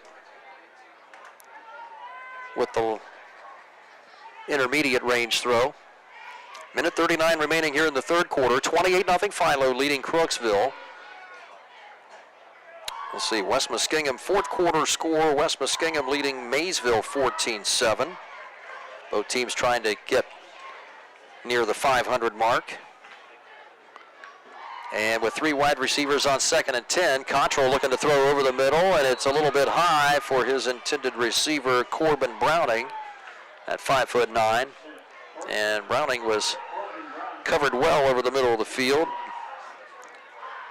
Searles helped deliver the blow along with, I believe, Zach Savage back in coverage for the Electric defense. 3rd down and 10. At the Philo 21-yard line, the ball on the left hash mark, and 4-down territory here for sure for the Ceramics, who are trying to avoid being shut out here again in the 5th straight week. 4 wideouts, and under heavy pressure, Cottrell flushed out of the pocket, rolls out, throws back across the middle, and that's picked off, and that's trouble. Cade Searles with the pick. Out to the 30, 35, and run down at the 40-yard line in the far sideline. A touchdown-saving tackle by the Ceramics, and I think that was Williamson who came up, or was that Daniel Chapman? One of the two. I think Chapman maybe come up, number 20, with the touchdown-saving tackle on Cade Searles, because he had a full head of steam when he picked off that pass, and that is the 4th INT thrown tonight by Trenton Cottrell of the Ceramics. With a minute 23 to go in the 3rd quarter, what looked like a promising drive for the red and black is now backs to the wall again to this Philo offense.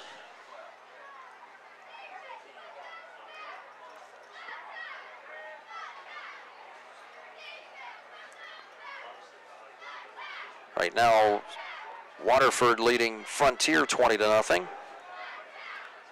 And this will be Case Fink with a rare carry. His first handoff of the night. He'll pick up close to 4, just short of the 44-yard line of Philo. So 5th different running back that Coach Dirk Lincecum has used in his arsenal tonight.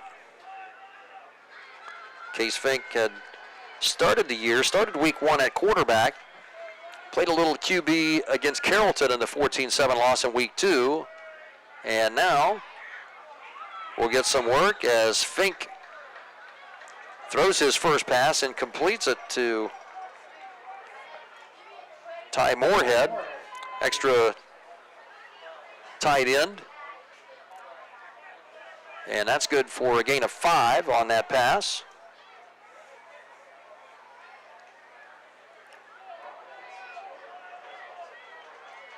So a 3rd down and short, just over a yard to go. Case Fink fakes the handoff, keeps it himself. Plenty of room up the middle into the secondary, and a 1st down and more. 11-yard pickup to the Crooksville 40 on a WB Green Insurance 1st down.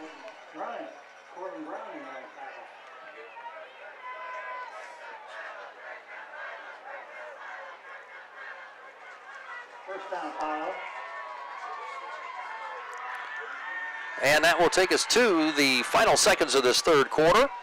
And we'll step aside into the third quarter here at Crooksville Ceramic brand new stadium. 28-0 Philo leading the Ceramics. Back to the studio now here on Nash Icon FM with our White Pillars Christmas House scoreboard update.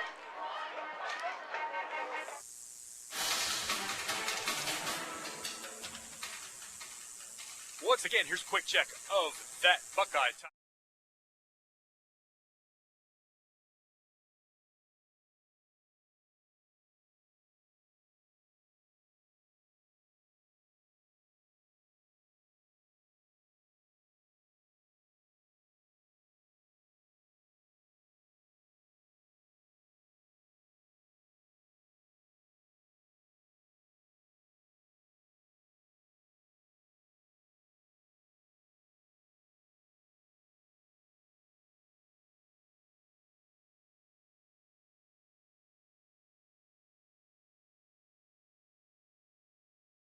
In the third quarter. And John Glenn leading Meadowbrook 14-7 also in the third quarter. And that is your Buckeye Tire Pros scoreboard. And the first play from scrimmage in this fourth quarter, Philo running off the left side. And the carry for Max Zimmerman. Zimmerman picks up a few yards to the 36-yard line. His fourth carry of the night, and he has just over 20 yards. And again, some early movement. And Crooksville, some red and black jersey tacklers with him for a gain of 6, close to 7.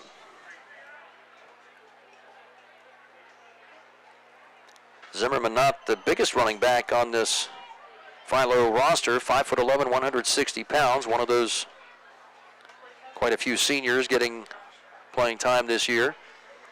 Clock running at 10:15 to go, fourth quarter, 28-0 Philo as the Electrics looking to advance that lead to 5 touchdowns. Fumble on the play. Zimmerman lost the handle. That's the second fumbled exchange. First one on the 2-point conversion attempt. Fink and Zimmerman messed up the exchange. And the Ceramics will take advantage of the Electrics' first turnover of the game. And they recover at the 21-yard line.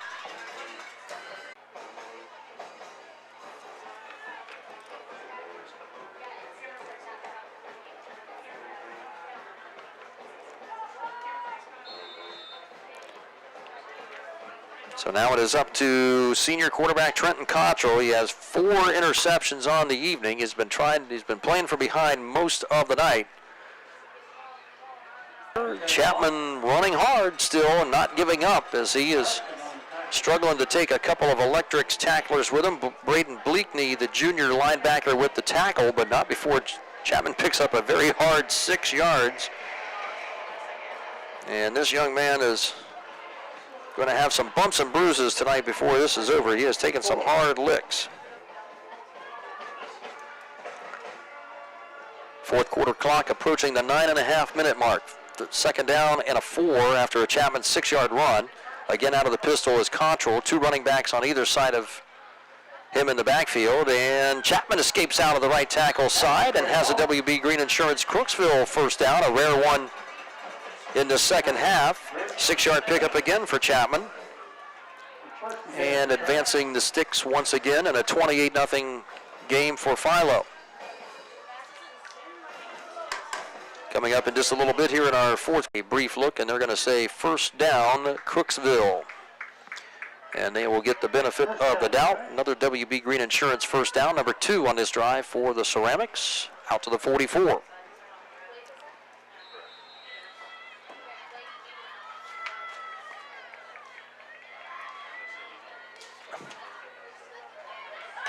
And Chapman again.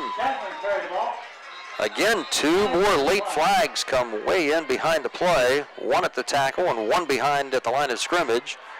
Chapman picks up nearly 9 into Philo territory, but we have to sort out, looks like multiple penalties again.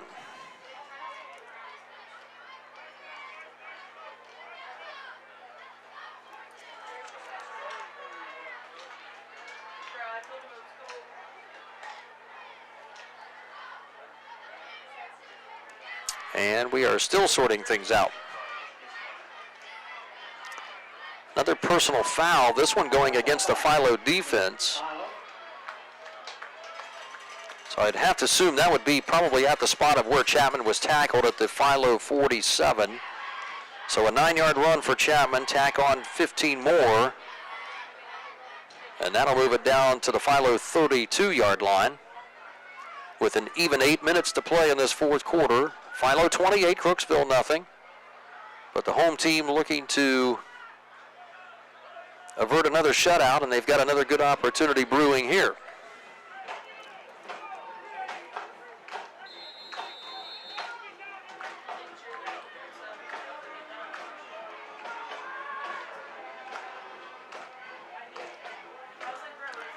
Control, the QB out of the pistol.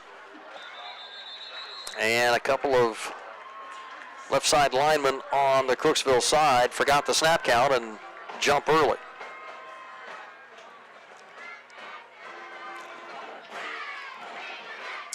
So again, after Crooksville does something positive, the Electrics, well, usually the Ceramics themselves erase what was a positive play prior to that, and now 5 yards back they go. First down at 15 from the Philo 37.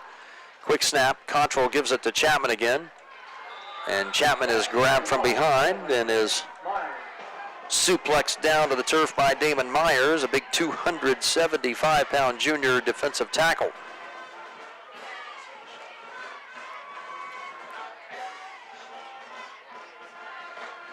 Chapman listed one for Chapman. Second and 14, Crooksville. Under 7 minutes to go in the game. Philo comfortably in front, 28-0. And Control on a rollout.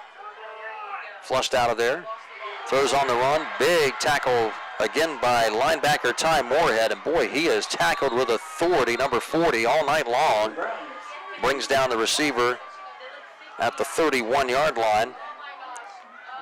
Catch was made, I think it was Brady Control, 5'11" junior who made the grab, I believe was the receiver.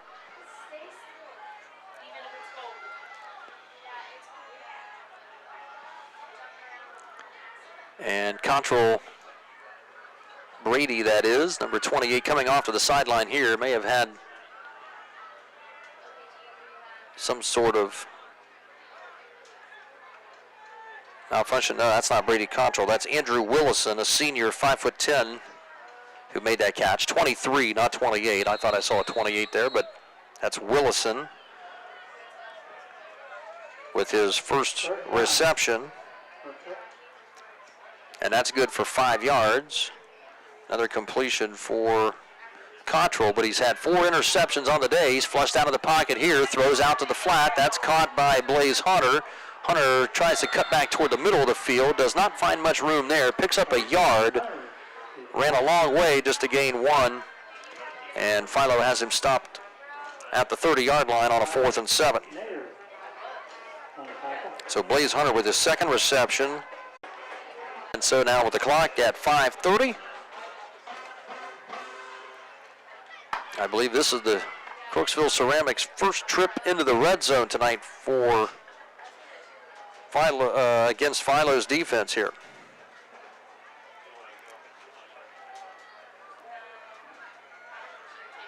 Out of the pistol, Control takes the snap, hands it off. This is Christian Browning. Trying a little jet sweep to the right, cut it back toward the middle of the field, stopped short of the 15. And let's see, they'll mark his forward progress back. Well, it's a penalty. False start play did not count. And the Ceramics now on another first down play. They will start another 1st and 15, and that is the 4th time I believe they've done that tonight. It has been a lot of first down errors by the Ceramics, and one of the reasons why they are still winless on the year. Chapman in the backfield with Christian Browning. Chapman still running hard and still tackled hard by 275-pounder Damon Myers, number 70. Chapman able to pick up pretty good positive yardage. The Philo 18-yard line. Gets pretty much the 5 yards back on the penalty. Second and 10.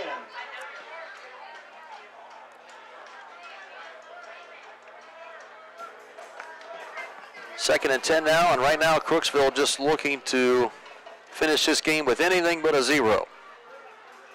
4 wide receivers for Trenton Cottrell as he looks to throw on second and 10. He is flushed out of the pocket again on the run, tucks it, and is going to be sacked for about a yard or two lost back near the 20-yard line as he scrambled out to his left side. And defensive lineman Ashton Schultz chased him out there at one of those 300-pound tackles, and Schultz will come off the field now, get a breather on this 3rd down and 11. The change crew shows 4th down across on the far side, but I don't believe that's correct. I believe it's 3rd down and 11 here.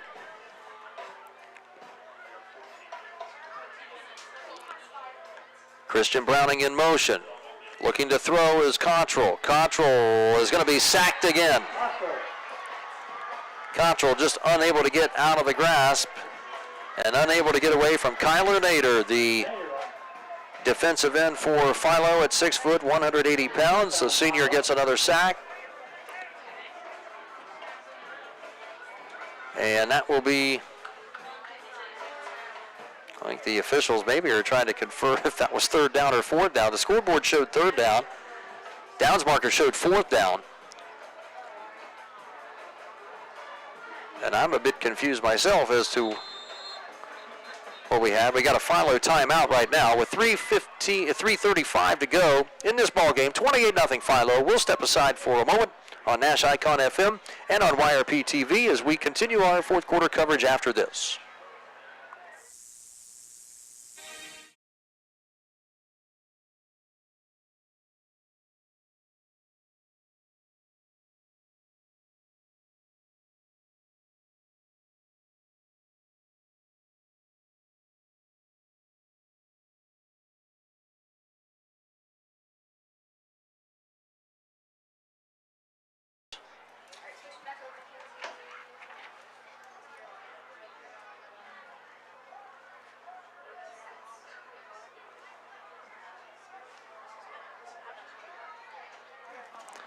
And now on a 3rd and 9, approaching the 2-minute mark of this 4th quarter, Philo will get its 3rd victory of the season in 6 games.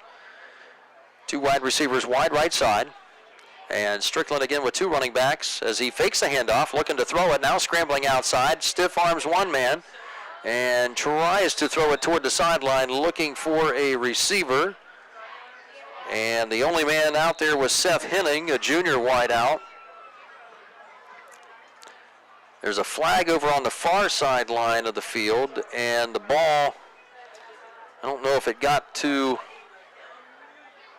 didn't get to the line of scrimmage. The ball was sailed out at the 20-yard line, so it never made the line of scrimmage. So I think they're going to go intentional grounding here as they drop the flag at the last moment here and confer, and that's what they'll do.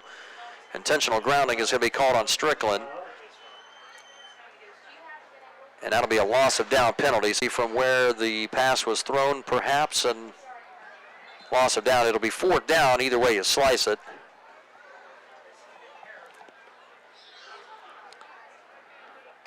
After the referees sort things out, and there's just been a lot of penalties here both ways. There'll be a 5-yard penalty from the spot of the pass, so move it back to just inside the 10 at the 9.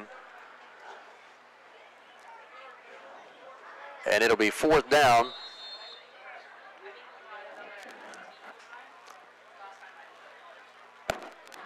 And it looks like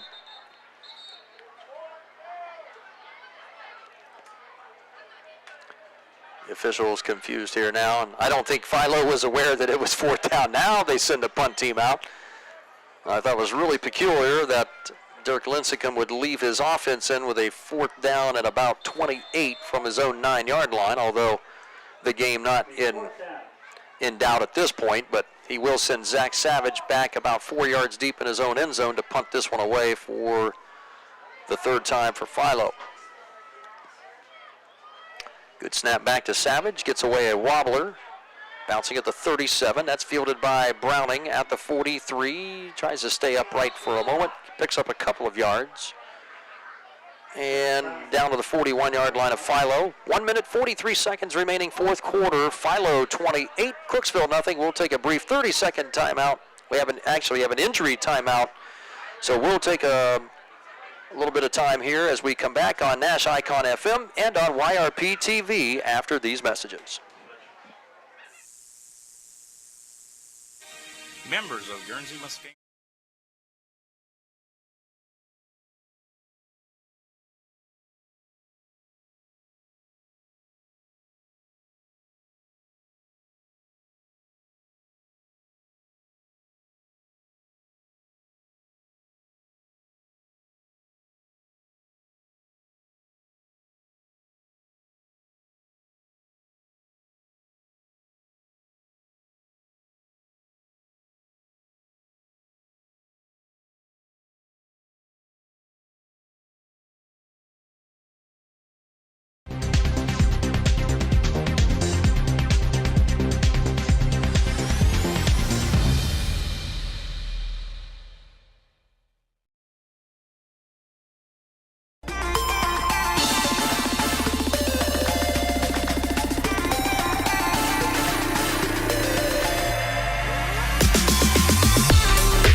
YRP TV crew of Cam Summers, Blake Cryer, McKenna Miller, and Mackenzie Ray.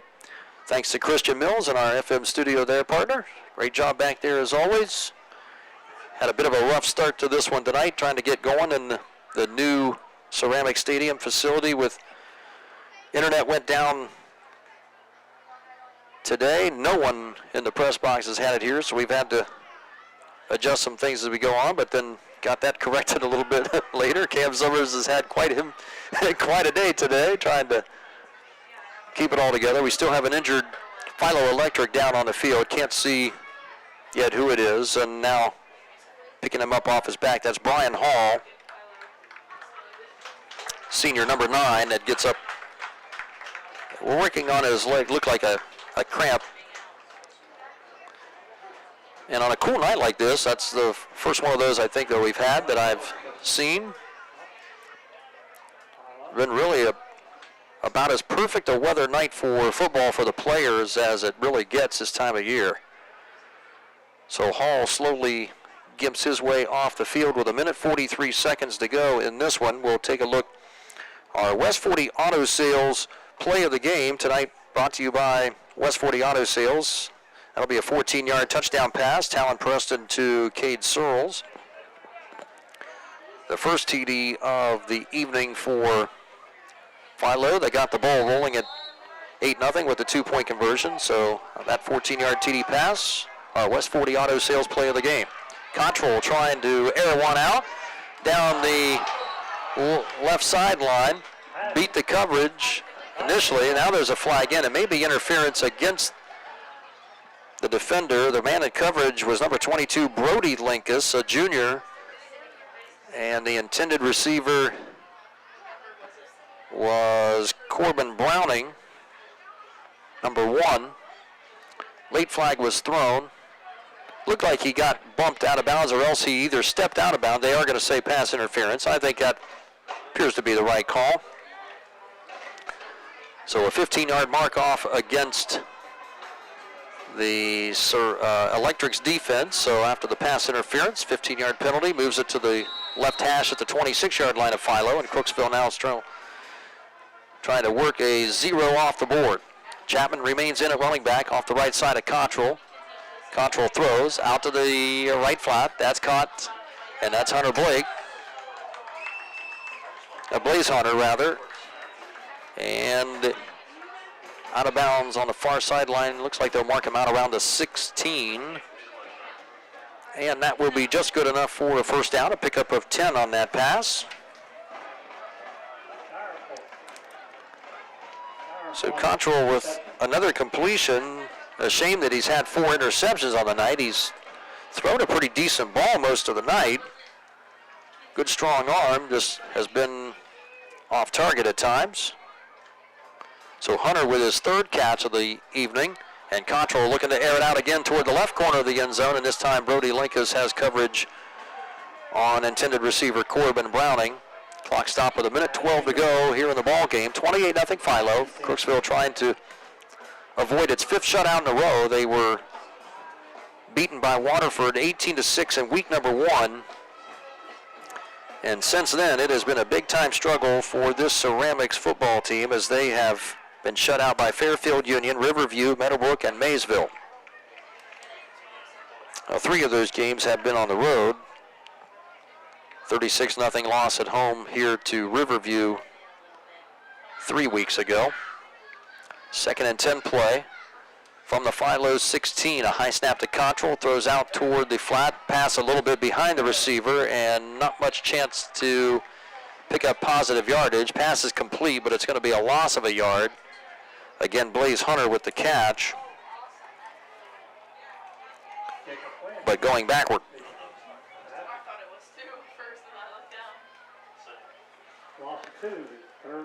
Clock running at 45 seconds to go here in this one from the new Ceramic Stadium. Our drive of the game brought to you by Gregg Motor Sales. And we'll call our drive of the game was the first scoring drive for the Philo Electrics on the evening. A 63-yard drive capped off by Cade Searles' 14-yard TD. And that will be pass interference. Brody Linkus is going to be called for the 2nd time on this drive here for the Philo defense. Clock at 18 seconds and another PI coming in favor of Crooksville. That time Linkus just did not turn around to the football in the left corner of the end zone. Pass looked like it was going to be on target and probably was going to be caught by Corbin Browning, but that's actually a pass interference penalty that probably, at least if you're concerned about preserving the shutout, was probably a pretty good penalty to commit for the youngster, Brody Linkus, number 22. So the football is moved half the distance now, out down to the 9-yard line. So after 2 WB Green Insurance first downs via the penalty, Crooksville now with another chance here from the 9.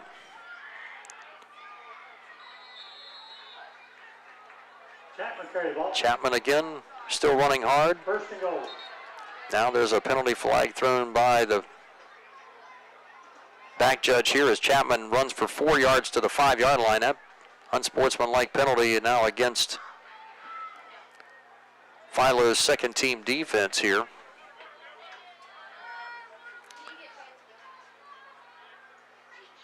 So unsportsmanlike conduct, the call. It'll be half the distance, putting it at the 2.5-yard line. Crooksville will burn a timeout here with 12 seconds left. And we'll take a quick timeout as well on Nash Icon FM and on YRP TV as our 4th quarter comes. The car is making a strange noise. Then the worry starts. Who can we trust to fix the vehicle that won't cost an arm and a leg? TK Auto Service is the answer. They're the area's garage that treats customers fair and repairs what needs repaired. No upsells to drive the cost up. TK Auto Service, east of New Concord and minutes from Cambridge on Route 40. Hey, this is Ted with TK Auto Service. Give us a call at 826-4916. That's 826-4916. Make us your repair service for all your vehicle care.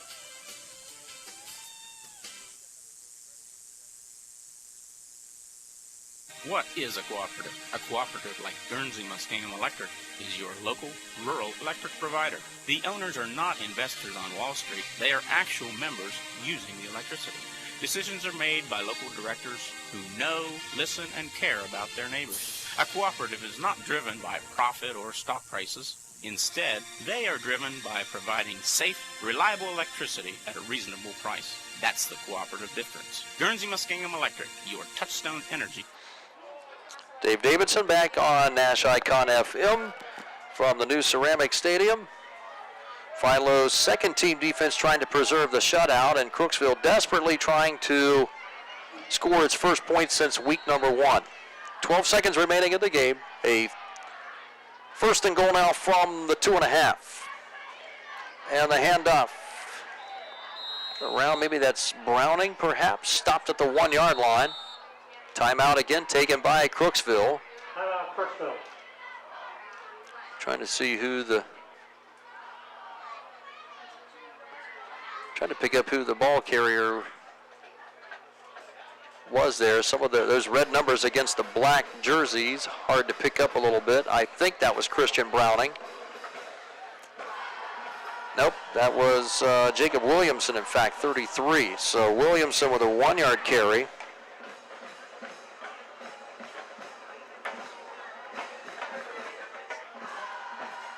Down to the 1-yard line. One last gasp here for actually probably 2 plays to go here. 7 seconds showing the game clock. Crooksville still has its 1 timeout here left, and I'm sure that if they don't score on this one here, they'll look to burn it and try to save face here.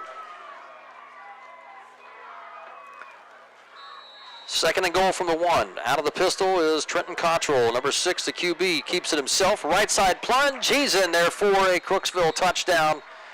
And their first TD since all the way back in week number 1 as the stadium lights flash and go crazy. I haven't seen that one happen for a while. 2 seconds remain on the 4th quarter clock. Crooksville has the 0 taken off, and it's now 28-6. 1-yard TD for Trenton Cottrell.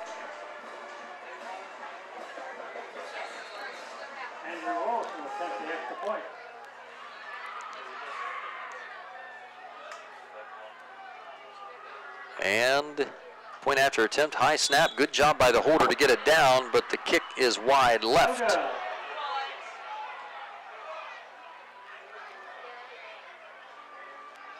For Crooksville, and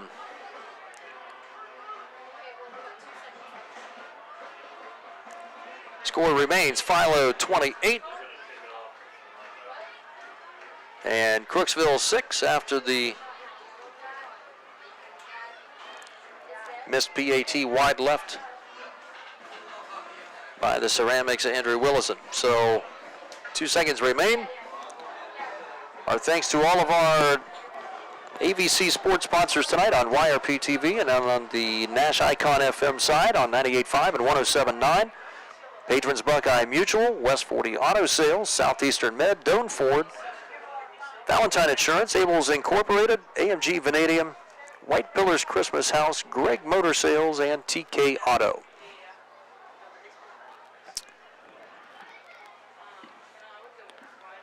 Looks like just one more Valentine Insurance kickoff to go, and this should burn off perhaps the final 2 remaining seconds of this game here.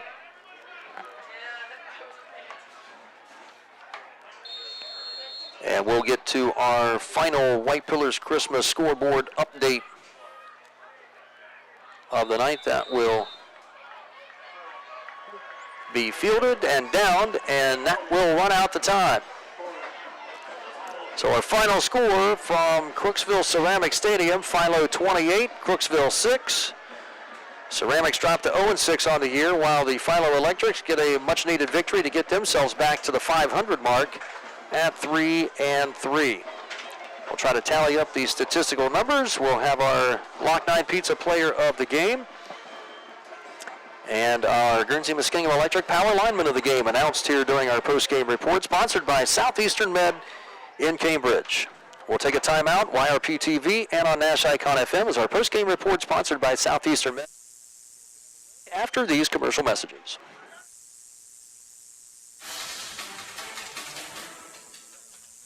Tonight's scoreboard brought to you by the Buckeye Tire Pros. A few finals to pass along. Barnesville beat Worthington Christian 28-20. Cambridge over Martins Ferry 25-18. Caldwell beats Canot Valley 56-8.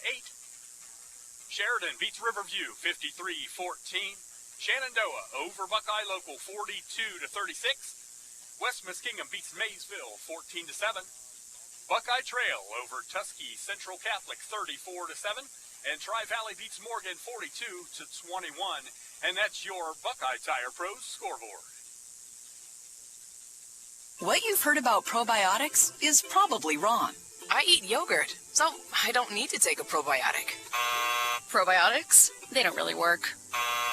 It's time to learn the truth about probiotics and join the Align Healthy Gut Team Up.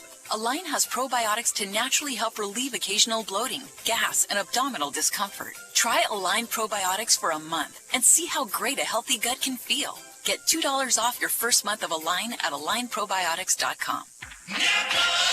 The roar of our engines, the pump of our heartbeats, the pedal to our metal, the sparks that ignite us, the pistons that push us, the passions that drive us. From the feelings that move us to the places that pull us on the roads that unite us. With nearly 6,000 stores and over 17,000 auto care centers, Napa has America's largest network of parts and care, here to keep you firing on all cylinders. My brother-in-law died suddenly, and now my sister and her kids have to sell their home.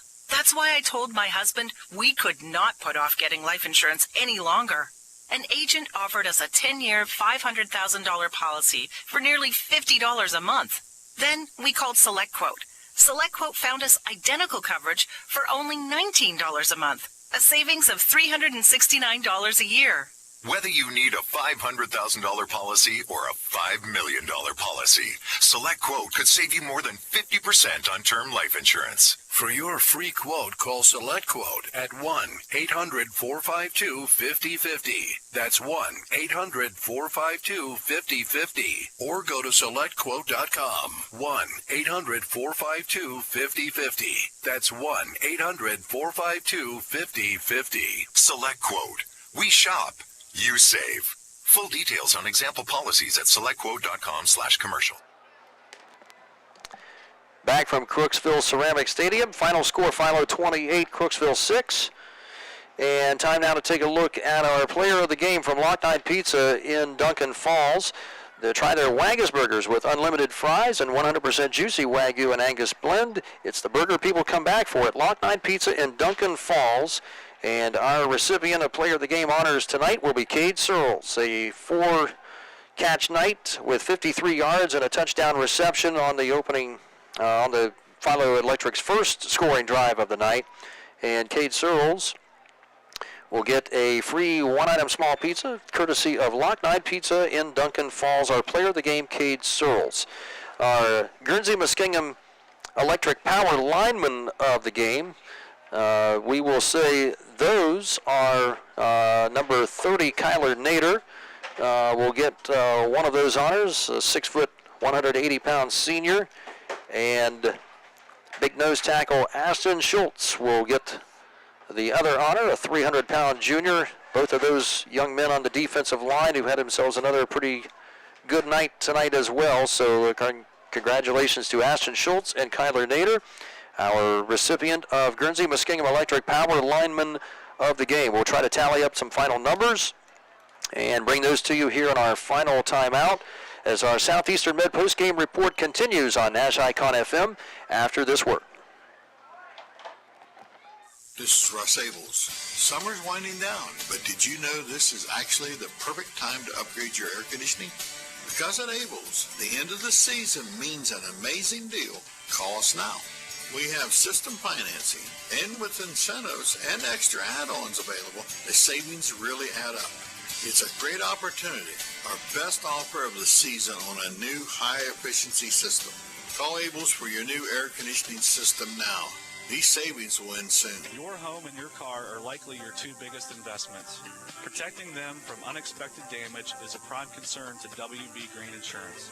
They are proud to represent Westfield Insurance, a financial service organization that provides insurance products for your home, auto, and business. Sharing knowledge, building trust is Westfield Insurance's pledge to their customers, along with personalized claim service that's fast and friendly.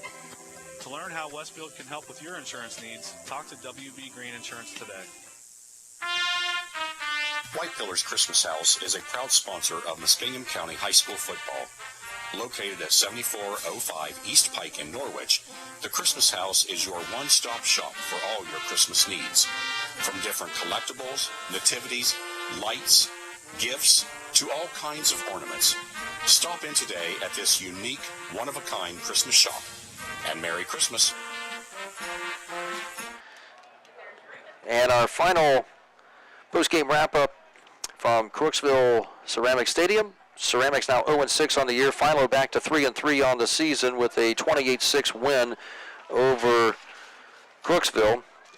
Quick look at some rough statistics, not the most accurate in the world accrued by me tonight. Not something I normally excel at, but right now the Crooksville Ceramics, Trenton Cottrell threw 4 interceptions on the night. He completed 9 passes out of 14. His leading receiver, Blaze Hunter, caught 4 balls for 24 yards on the night. Christian Browning with 3 catches, 34 yards receiving. He had the most receiving yards of the group. Jacob Williamson, the senior receiver, caught 1 ball for 15 yards, and Andrew Willison with 1 catch for 5 yards. Overall, around 77 yards passing total for Crooksville, but the 4 interceptions really is what spelled their doom tonight from the senior quarterback.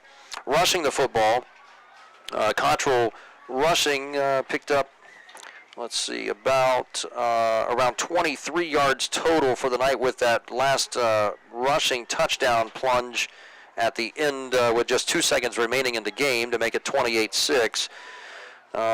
This young man, Daniel Chapman, this junior running back, is going to be a real good one, especially next year. He had a pretty good night tonight as well, despite the fact that he was dragging Philo Electric's tacklers with him every step of the way. He finished tonight unofficially with about 50, by my count, about 57 yards rushing on 12 carries, but he did well to gain what he did tonight. He certainly pulled his weight and tried to make things happen. Overall, roughly about 70 yards net rushing for Crooksville as a team, so close to 147, give or take, 145 yards, net yards tonight, taken in by the Crooksville Ceramics offense, which has struggled, as we said. They have scored only 6 points coming into this game all year. That was in the first game of the season. They had been shut out the last 4 weeks and did at least get doubled their scoring total on the season with a touchdown here tonight. On the Philo Electric side, Talon Preston, unofficially 6 of 8 passing on the night. Cade Searles, Lock 9 Pizza Player of the Game, was the top receiver, 4 catches, 53 yards, and a touchdown.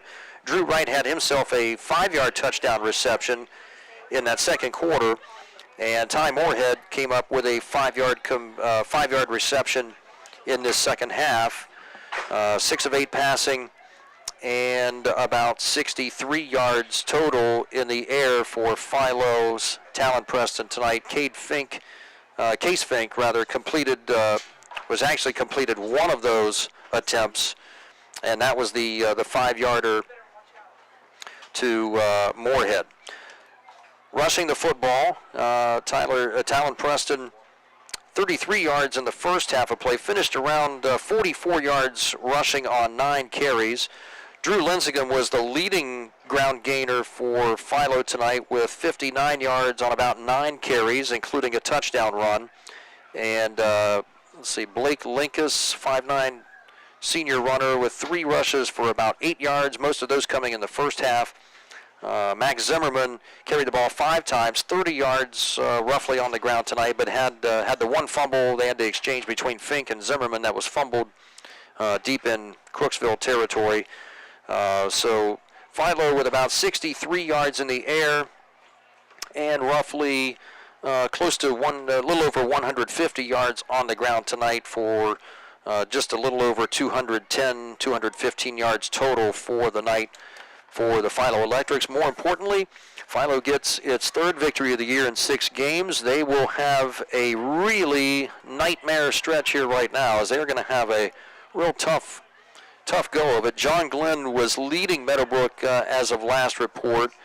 Not sure if they had won that game. That is one of 3 opponents, really usually tough opponents that Philo will be facing here in the next few weeks. They will go to Sheridan next week and then come back home here to face Tri-Valley, which Tri-Valley, as of the last report, was defeating Morgan.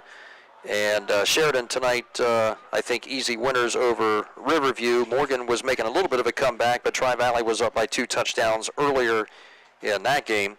So the Electrics have their work cut out for them here in the next few weeks. 2 of the next 3 will be at home. They'll be at Sheridan and then home to Tri-Valley and close out their home season against the John Glenn Muskies, which we will have on Nash Icon FM as well in week number 9. Crooksville will travel in 2 weeks. They'll be back home here again against West Muskingum, an improved West Muskingum Tornado team that has a really fine quarterback, and we'll see if Crooksville is able to right the ship again next week, and then will visit Coshocton and New Lexington. Our thanks to all of our Nash Icon FM sponsors on the night. Also Christian Mills in the FM studio as well. Cam Summers, Blake Cryer, McKenna Miller, and Mackenzie Ray, all of our YRP TV crew. Nice job under some adverse circumstances tonight, I think is an understatement. But a great job by Cam Summers leading that group, and our thanks to all of them for putting this together and working through some technical problems here tonight as well. And we appreciate all the efforts. For all of our AVC Sports crew, Dave Davidson saying good night from Crooksville here in week number 6, where Philo wins it 28-6 over the Ceramics. Have a good weekend, everybody. Thank you for watching AVC Sports. This game is brought to you by Doan Ford, Patrons Buckeye Mutual Insurance, WB Green, West 40 Auto Sales, Southeastern Med, Abels, Valentine Insurance, AMG Vanadium, TK Auto, White Pillars Christmas House, and Gregg Motor Sales.